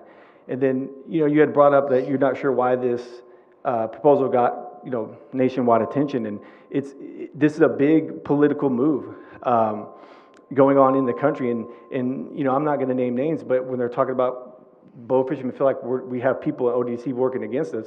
There's a biologist that was pushing this proposal that is going on every single social media platform and finding every anti-bow fishing post that he can find, commenting on there, asking those people to go leave public comments over and over and over, only on those posts. And I'm not going to name names because they said not to. And if you want to talk to them about that privately, go ahead. But if you're a bow fisherman in the state, when you look at this and you see somebody who's supposed to be working for us trying to get all these out-of-state comments from people who don't even live here to come against the Oklahomans, trying to drown out our voices, it's a bad look, and it put a bad taste in a lot of Oklahomans' mouths for that reason, because we feel like it's been a biased agenda. And if you look at the lack of supporting data in totality with all this, what else do you have to go off of?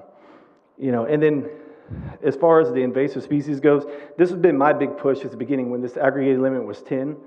So a little background on me is I've been heavily involved with the invasive carp removal program in Oklahoma. I've actually removed more invasive carp than everybody else in the state combined. In the last 2.5 years, I spent $30,000 of my own money trying to establish a relationship with the department and trying to show that we are able to help. And, we've got no feedback at all, nothing from them whatsoever. And this has been my biggest grievance. If you set a limit, Oklahoma does not have a carp problem. We recently did a couple fish counts. We go out and count fish. And we did a 20-minute run in the section of the river that I've pulled, of the Red River below the dam, that I've pulled the most carp from. So the last 2.5 years, hundreds of carp. You will not find a single place in the state that has more abundance of carp than this section of river I ran. So we ran for 20 minutes, counted fish. We found 550 non-game fish. So you're looking at buffalo, smallmouth buffalo, bigmouth buffalo, gar, 12 carp. So the problem that I have with this is that when you set a limit on these fish, so even if I'm shooting extremely liberally at 1 out of every 50 fish that I see, I'm still going to be done in 20 minutes. And now what you have is, where normally I would continue, I'd still be shooting at some of these fish, I would also be taking these carp as well. But now, if I have a limit, I have to go home because there's not enough opportunities at carp to be motivated to keep spending money and keep staying out here to chase these carp. And I've done a lot of carp-specific trips to help the wildlife department, and there's nights where I'll cover 40, 50 miles of water to get 3 carp. That's how, and there's states that have there's lakes that have a lot of common carp, but most of the lakes in Oklahoma do not have established populations of spawning invasive carp. So I think to force bow fishermen to almost essentially focus on these fish is not fair, and then what it's going to do is you're going to lower the amount of people that are fishing for the carp. The carp harvest is getting taken out. So, that's a data is you're going to go out and you're going to see, at the best ratio I could find is, you're going to see 1 carp per 50 native non-game fish. So if you run out of that limit, you're not going to continue on with your night. So that 1 carp that may have gotten taken is not going to get taken. And that's so important because before these fish spawn, you want to remove every one of them that you can. Once they spawn, these fish lay, millions of eggs apiece. They spawn twice a year, and it only takes two to tango. You get two fish, you have millions. And if you look at even Kentucky Lake, where they have millions and millions of these silver carp, they estimate that is from a single year spawn, from a group of fish that pull this off. And there's a lot of lakes in Oklahoma that actually have the conditions that would allow for these fish to spawn. So I think right now, the best thing to do is to establish a good relationship with both fishermen, not try to push them out of the state, so we can all work together to stop the actual threat, which is the invasive carp coming into the state. So, do you have any questions? Questions for Stephen? Very much. No, thank you. Thank you. Thank you. Thank you for your help. Do you need to say anything? I can make a few comments. Sure, please do. I guess I'll start with the fish mortality studies. We actually redid that study, that mortality study, to control for some of the things that were discussed earlier, and we found the same thing, that when you shoot a fish with a bow and arrow, it dies. It doesn't swim off, and there's no survival, basically. Someone mentioned managing native non-game fish differently than we manage game fish. It's really not so much about value, it's about the behavior of the fish. These native non-game species are episodic spawners. They're long-lived. It's a completely different life history than, say, a crappie or a bass, and so that we manage them differently.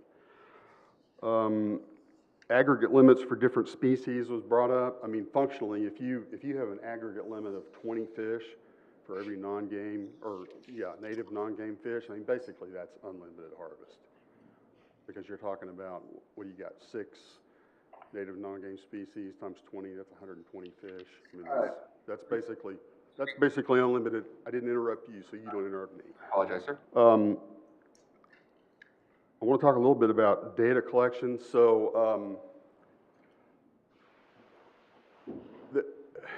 very seldom, we don't manage fisheries based on going out and observing fish at a particular time of day or a particular location. That doesn't really tell us a whole lot about the health of that fish population. We collect information on recruitment, mortality, growth rates, and natural and angler mortality.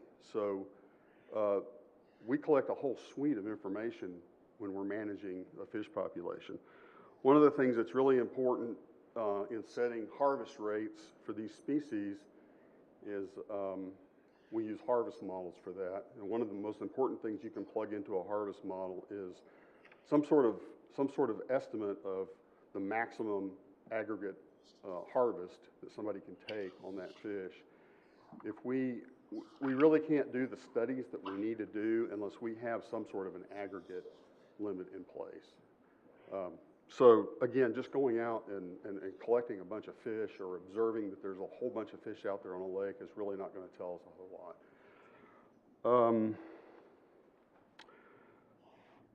I think I covered that.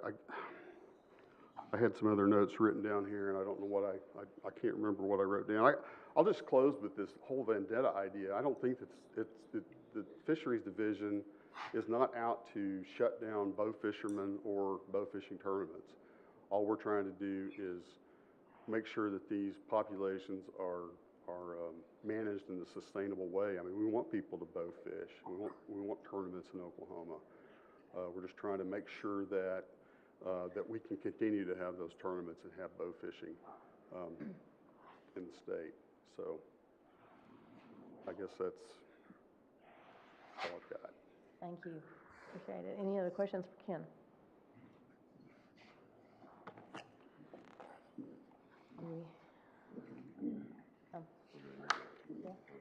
That's it. That's all that I had as far as wishing to speak. So. Well, I think the commissioners may want to discuss this a little bit more in depth. Do we want to vote on each particular fish rule or lump them all together and single out the bag limit rule on the native non-game fish? I'm open to suggestions. The committee had met and discussed all of these proposals and kind of came at a consensus that 20 would be more acceptable to the bow fishermen, but today it doesn't sound like that's the case. Also, the disposal of fish, I think that could be a problem. Or maybe there needs to be And more I think Ken just said collecting the fish isn't gonna tell us a whole lot. Is that what you said? No, I said, I think I meant going out and just observing fish is not gonna. Oh, I thought you said collecting fish is not gonna tell us a whole lot. Misspoke. Okay. Because that's also what we discussed, that if you didn't do a catch and release for bow fishermen, and had them bring it in, we could identify them and have a better count of what the harvest is. We also talked about maybe providing an exemption for tournaments on the bag limit. That wasn't very well received. So there are some things we could do here. I'm open to suggestions on that. Commissioner Barwick, is there any value? I'm not trying to promote kicking the can down the road, but this is an important issue. We've had valuable feedback.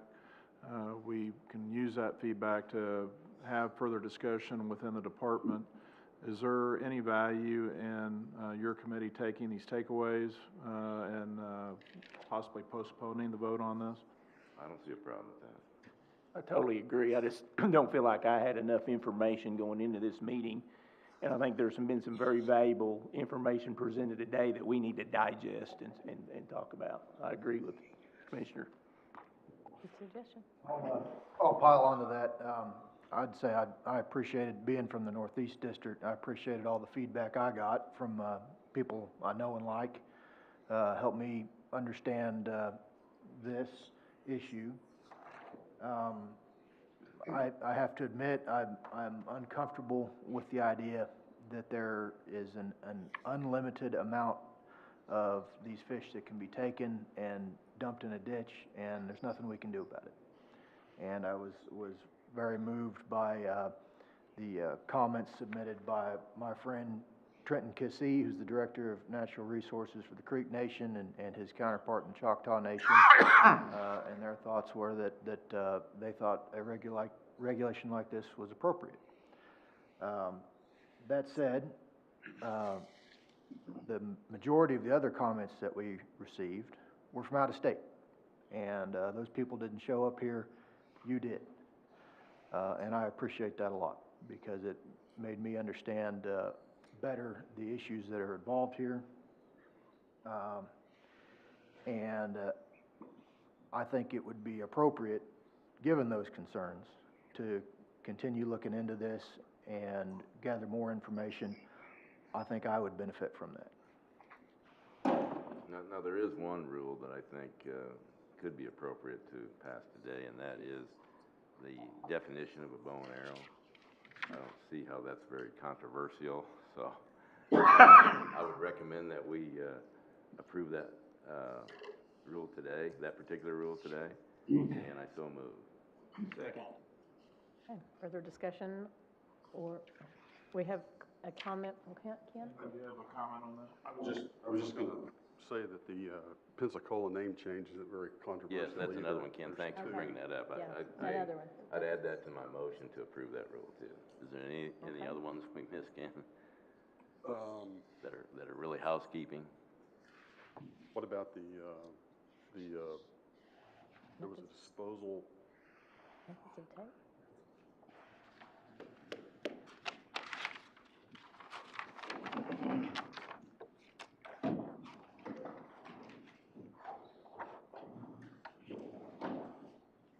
I thought the disposal tied into the catch and release issue.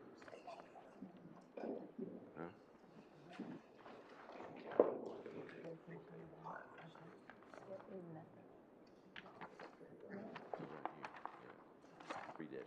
I think that's probably it. Okay. So moved. Second. Roll call, please. Commissioner Mabry. Aye. Commissioner Deal. Aye. Commissioner Barwick. Aye. Commissioner Holder. Commissioner Selks. Commissioner Dillingham. Commissioner Payne. Aye. Commissioner Gaddis. Aye. I also move for tabling the other rules for further study by the committee. Second. Roll call, please. Commissioner Mabry? Commissioner Deal? Commissioner Barwick? Aye. Commissioner Holder? Commissioner Zelps? Commissioner Dillingham? Commissioner Kane? Commissioner Gaddis? Aye. Thank you all. Thank you. Thank you, Ken. All right, item number 17 with Bill Dinkins, please.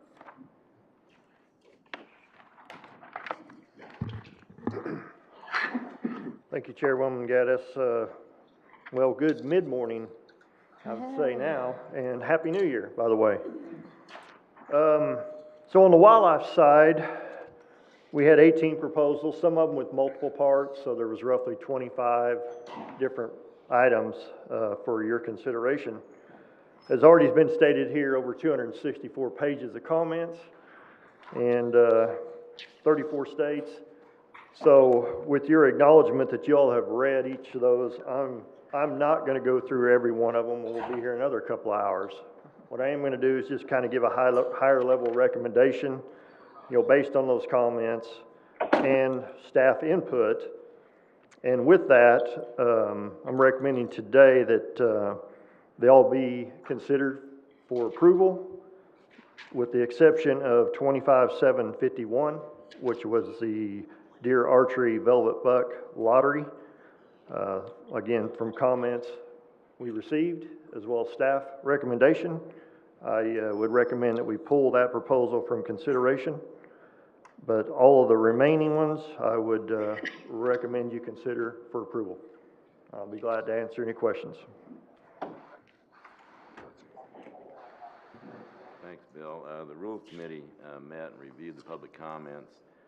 We agreed to recommend that the Velvet Buck Lottery provision or rule be pulled, and we also recommend leaving the animal tags on an animal in a commercial hunting area until the animal has been harvested.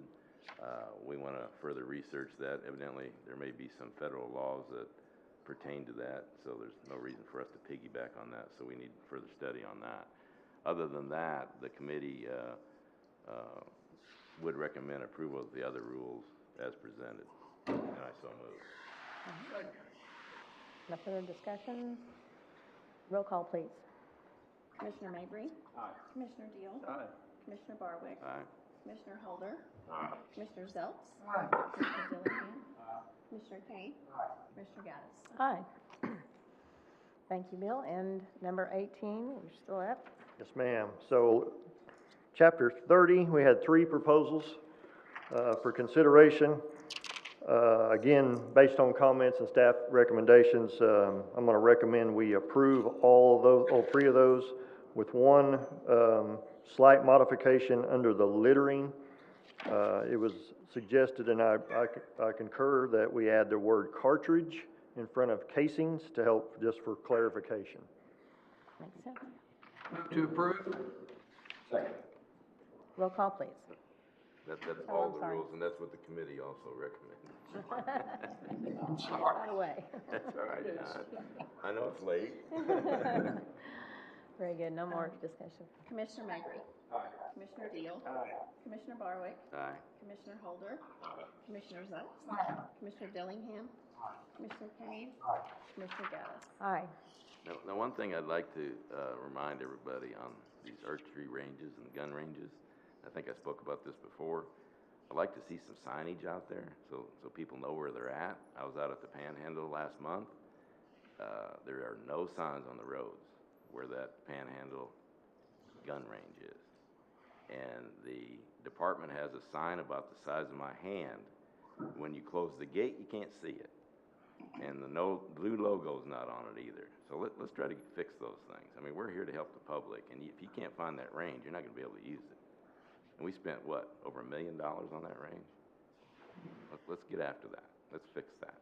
Let's make sure all our other ranges have appropriate signage too. Good idea. Very good.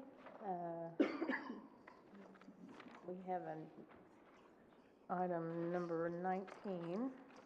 I'll move that we go into executive session. Hold on a second. Which We one? have a second on that? Okay, roll Is call, that the please. land? Commissioner Mabry? Aye. Commissioner Deal? Aye. Commissioner Barwick? Aye. Commissioner Holder? Commissioner Zelps. Commissioner Dillingham. Commissioner Kane. Commissioner Gaddis. Aye. We will reconvene after executive session.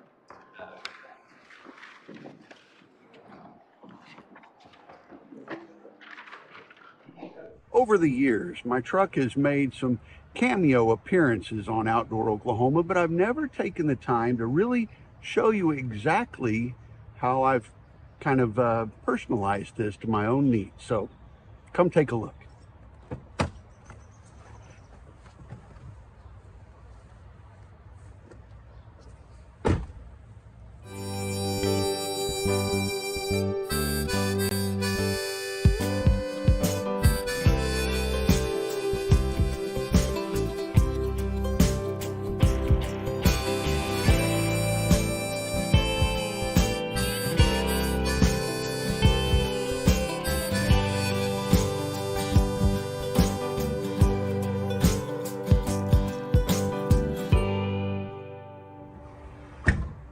It's my deer camp on wheels. Yeah, I could have bought an RV or some type of trailer, but that wouldn't have been near as fun.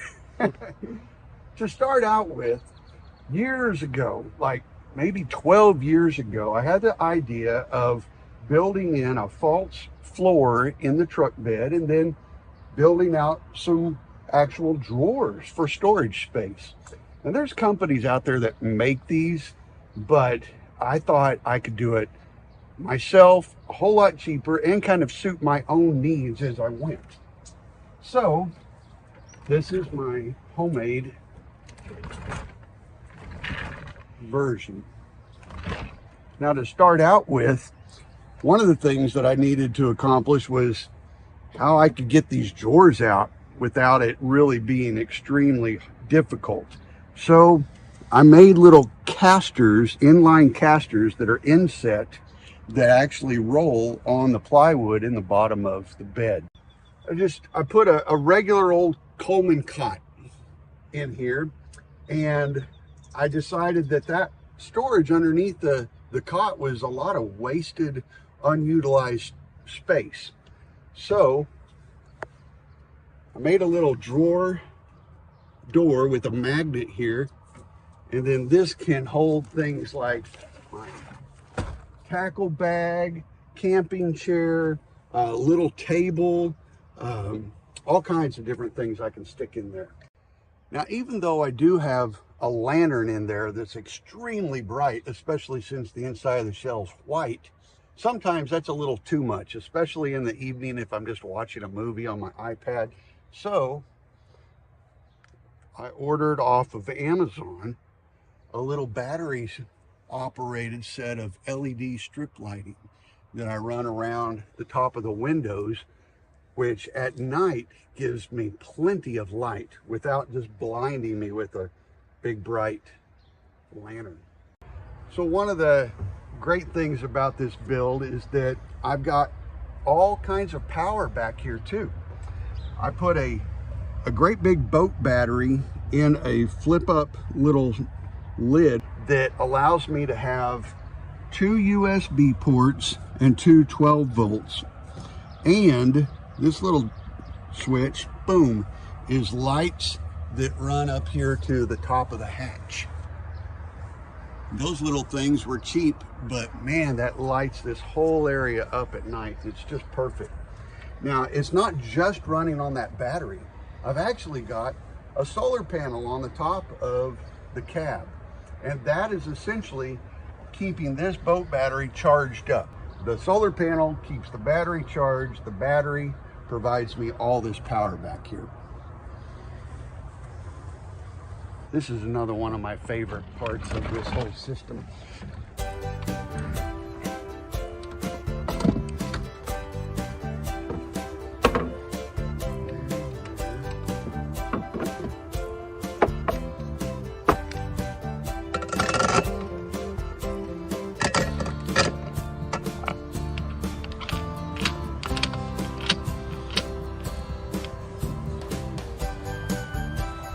Pretty self-explanatory, but this is how I sight in rifles each year before deer season. I've got my own built-in bench rest. Remember your safety.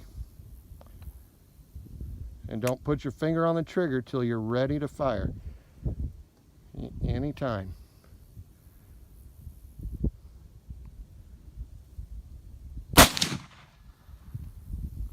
Woo! So one lesson I learned early on this build was that I don't have any business trying to climb in and out over the tailgate, especially at my age and when you have to get up several times in the middle of the night. So I fixed up a way that's a lot safer and actually a lot quieter too. Sometimes when I'm deer hunting, I don't want to make a whole lot of noise in the middle of the night where I'm hunting. So I got a rope, I bent up a bungee cord hook, drilled a hole right through there, and this is my pull rope once I'm inside to pull the tailgate closed. So I did get a topper on this truck that's a little bit higher than the cab. The last truck that I had this built in was, the shell was as high as the cab, which really didn't give me much headroom at all. So I upgraded to a little bit higher of a cap, and I can even sit on a little seat here now pretty comfortably. Now, one of my bigger problems is being able to reach stuff when I'm in here without it being a whole lot of effort. So my buddy and I made a little type of adaptive tool that I can use, that I can reach things with it from in here, that I can literally even turn on my lantern. I could even, when it's time for house shoes, I've got those with a string on them.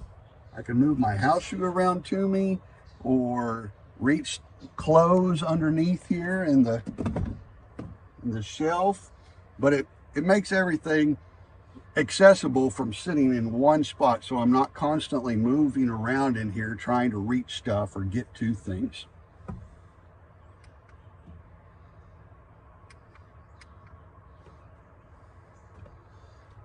So the more I use this setup, the more little extra amenities that I find out that I could really benefit from. And one of those was repurposing a phone magnet holder that you would have in a vehicle. You know, these are very popular nowadays, the magnet, but boop, it sits right there so that when I'm in bed, I can be looking at the phone or easily get to it in the dark when the alarm goes off. I also have my phone charger cord that's plugged in way at the front down there on a big long cord that's underneath the cot and comes right here, that I can charge my phone off of solar power. One of my more fun, creative ideas was how to open that tailgate from inside without sliding out myself onto the floor, which I've actually done. So I made a little string that's on a hook that goes down to the tailgate, and to open it up, I just pull, and voila, it's open.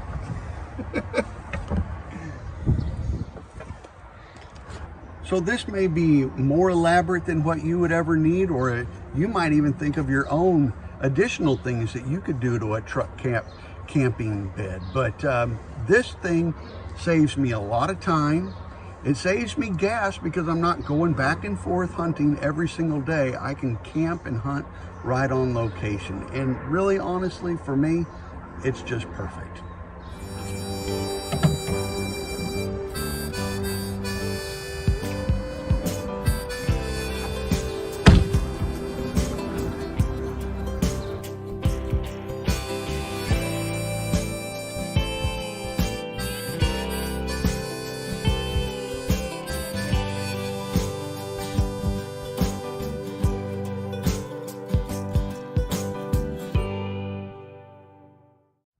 Over the years, my truck has made some cameo appearances on Outdoor Oklahoma, but I've never taken the time to really show you exactly how I've kind of personalized this to my own needs. So come take a look.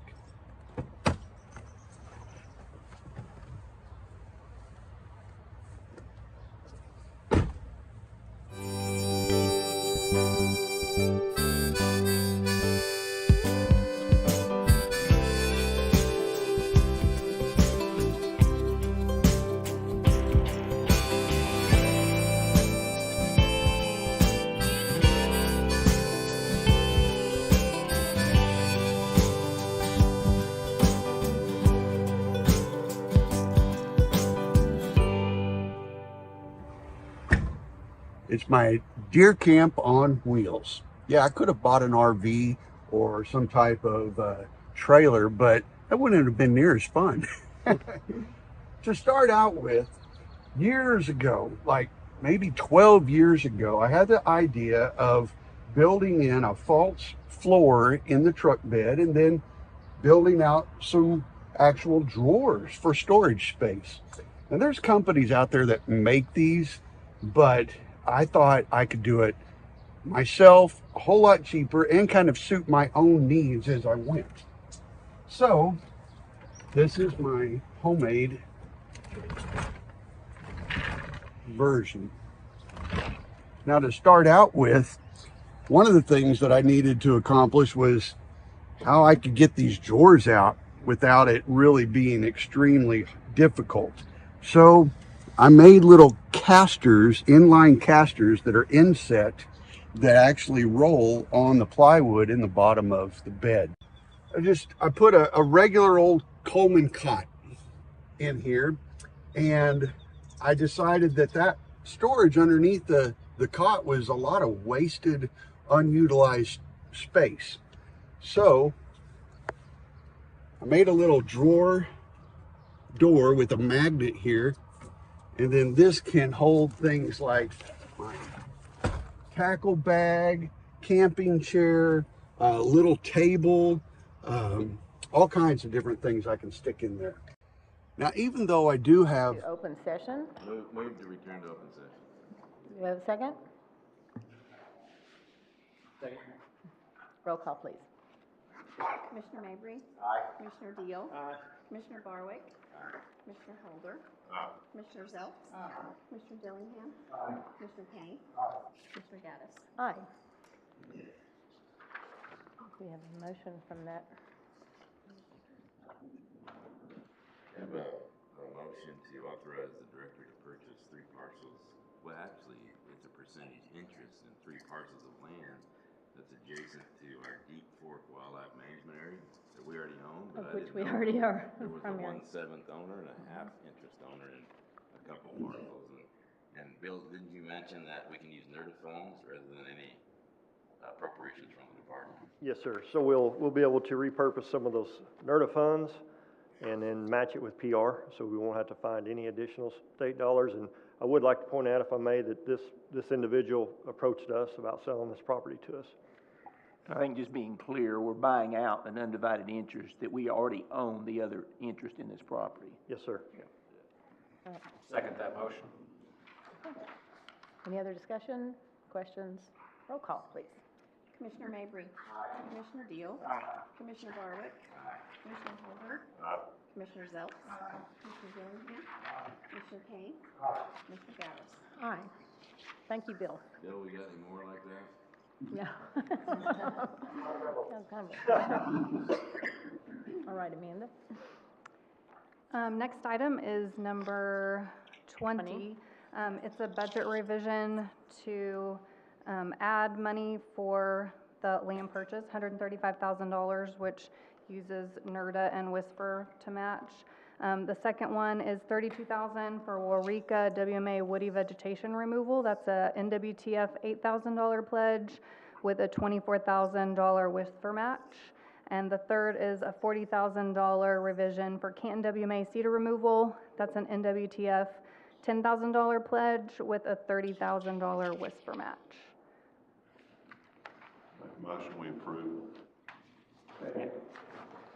Any questions or discussion? Roll call, please. Commissioner Mabry? Aye. Commissioner Deal? Commissioner Barwick? Aye. Commissioner Holder? Commissioner Zelps? Commissioner Dillingham? Commissioner Payne? Commissioner Gaddis? Aye. Thank you. Thank you, Amanda. Item number 21. Mr. Discussion. On the confidentiality of employee personnel records, I think it should be a preferred employment practice not to disclose employment personnel records. If we do open them up, I think it would chill the reviews that go on between a supervisor and an employee, and also affect the free flow of information back and forth to that evaluation. and also the proper record keeping intact, so I approve, I make a motion that we keep personnel records confidential. Okay. I would like to have a little discussion on that front, Madam Chair. Without the consent of the other party to this contract, and I'm directing this question to our counsel, Nikki Blatt, without the consent of Mr. Strong, do we even have the option of waiving confidentiality? To the commissioners, I think that the specific question is governed by the Open Records Act, and that would be 51 OS 24.7. This deals specifically with confidentiality of personnel records, and so this is what governs your decision regarding any personnel records that meet certain categories. And so specifically for you all to know, it says at the sole discretion of the public body. The public body may keep confidential items which relate to internal personnel investigations, including examination and selection material for employment, hiring, appointment, promotion, demotion, discipline, or resignation. Specifically there, the key word was, as it pertains to this particular issue, resignation. And so it's certainly within the authority's right to determine whether or not to maintain confidentiality over the severance agreement. Then does the severance agreement itself contain a confidentiality provision? There is reference within that agreement that references the Open Records Act and this specific provision of personnel records. We have a motion. And do we need, wait a second? Or further discussion? Okay. Roll call, please. Commissioner Mabry? Aye. Commissioner Deal? Aye. Commissioner Barwick? Aye. Commissioner Holder? Aye. Commissioner Zelch? Commissioner Dillingham? Commissioner Kane? Aye. Commissioner Gaddis? Aye. Thank you. Item number 22. We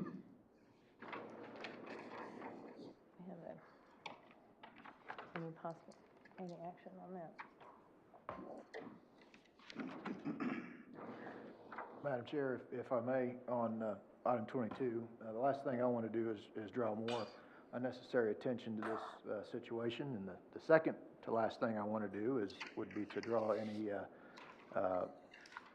incorrect assumptions about the job that's been done by Deputy Attorney General Nikki Blatt, who has done a yeoman's job in advising us in this and has been wonderful to work with. That said, I feel that the commission has received some profoundly unfair criticism for its handling of this. There are real concerns with turning over this type of personnel record, and I think that there are even contractual reasons why that shouldn't be done. We've been criticized publicly in the press for following a policy which would be totally unremarkable to any private business, and which is specifically allowed by the Oklahoma Open Records Act, and which may well be required by the terms of a contract that was negotiated, drafted, and approved by the Attorney General's office. So even though I don't like the idea of continuing this discussion, I would volunteer, and I'll make it in the form of a motion, to continue to work with Ms. Blatt on a press release that explains why the commission has taken the position it has on this issue. Okay. Second. With no further discussion, we will have roll call. So what? Oh, I'm sorry. What I want to meet, what I understand is it would be substantially similar to what was in our packet, or? Yeah, Ms. Blatt and myself and others have worked on a couple drafts for a press release, and I think you've all seen it. It's not going to differ greatly from that, but I'll continue to work with her and make sure that we craft that appropriately. I would also recommend that Amanda signs off on the figures that are in there, the amounts. Yes. Make sure they're correct. Do we need to involve C&E? Wait. Yeah. We'll work with Nels too on. Yeah, we'll include CNE division on that too. Okay. With no further discussion, we will have roll call. Commissioner Mabry? Aye. Commissioner Deal? Aye. Commissioner Barwick? Aye. Commissioner Holder? Aye. Commissioner Zelps? Commissioner Dillingham? Commissioner Kane? Aye. Commissioner Gaddis? Aye. Item number 23 is in new business or anything unforeseen 24 hours prior to our meeting. I don't know of any. Our next meeting will be held February 5th here in Oklahoma City. And of course, you remember there is our legislative reception that evening, so hang around. We appreciate your presence and thank you again for being here. Meeting adjourned.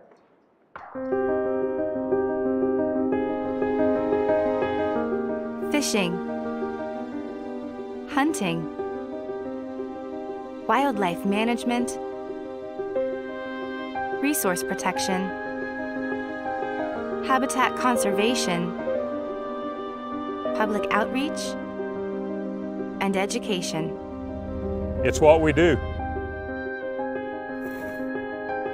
It's what we live for. Simply put, conserving wildlife literally means the wise use of wildlife. And that's at the root of everything we do.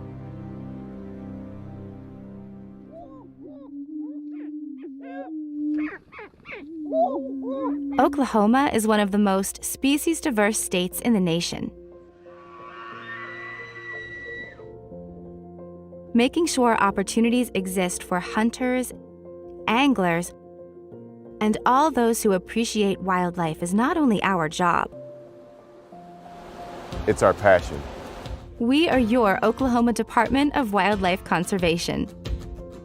From sunup to sundown, and sometimes all night long. The employees of our agency are relentless in their dedication to a job well done. The science behind wildlife conservation is constantly evolving, and our biologists are leading the way with groundbreaking and cutting-edge techniques that the entire scientific community benefits from. If that's not enough to make you proud, then consider this. We've been doing all this since our agency's birth in 1909, without using a dime of taxpayer money. That's because the Wildlife Department is designed as a user-pay, user-benefit agency. It's sportsmen and wildlife enthusiasts who pay the bill for wildlife conservation in Oklahoma. Revenue from the sale of hunting and fishing licenses make up the majority of the agency's budget. There's also another unique way that outdoorsmen contribute financially. Each time someone buys a gun, ammunition, fishing equipment, or fuel for their boat, a small portion of the tax they pay at the register is used for wildlife conservation. But hunters and anglers don't just contribute financially. A long time ago, we recognized that sportsmen are our most effective management tool. Shaping regulations and making sure everyone complies to them has played a major role in bringing many species back from the brink of extinction to unimaginable numbers.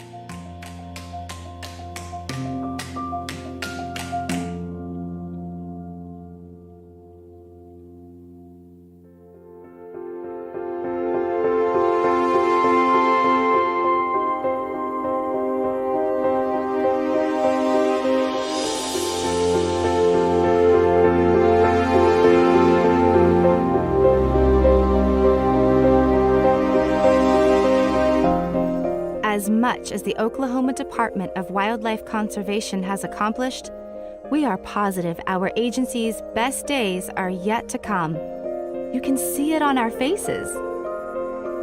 You can feel it with your hands. And you can hear it on the landscape.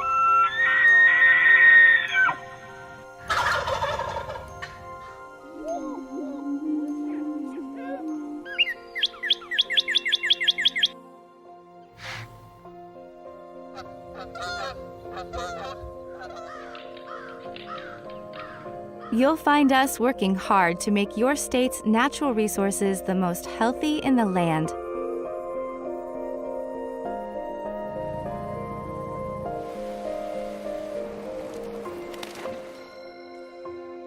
We are.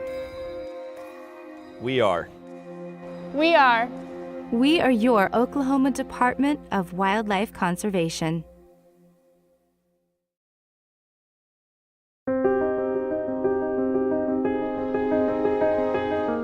Fishing, hunting, wildlife management, resource protection, habitat conservation, public outreach, and education. It's what we do. It's what we live for. Simply put, conserving wildlife literally means the wise use of wildlife. And that's at the root of everything we do.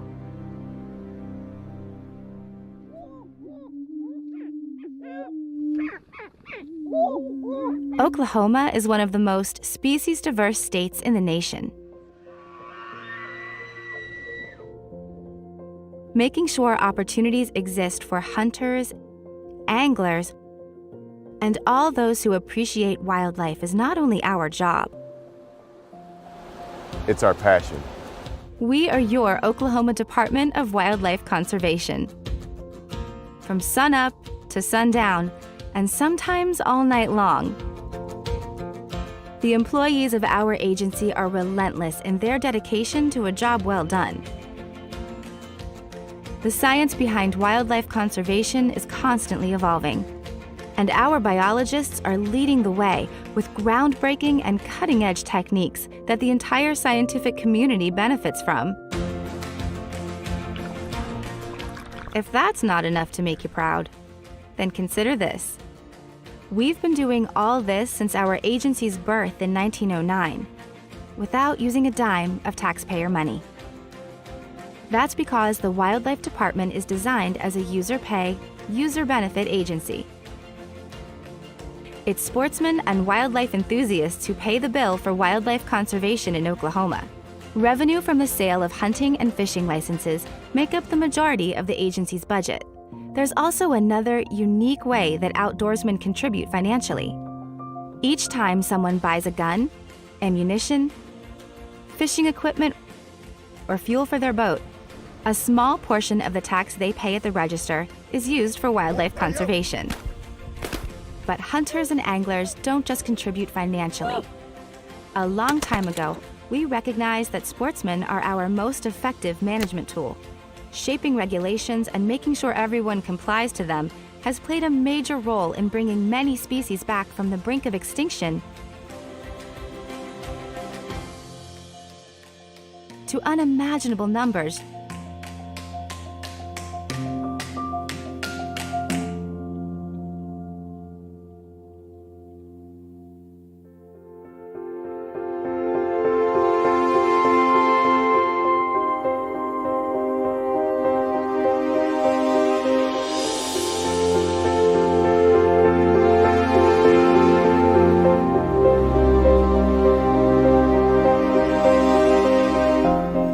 As much as the Oklahoma Department of Wildlife Conservation has accomplished, we are positive our agency's best days are yet to come. You can see it on our faces. You can feel it with your hands. And you can hear it on the landscape.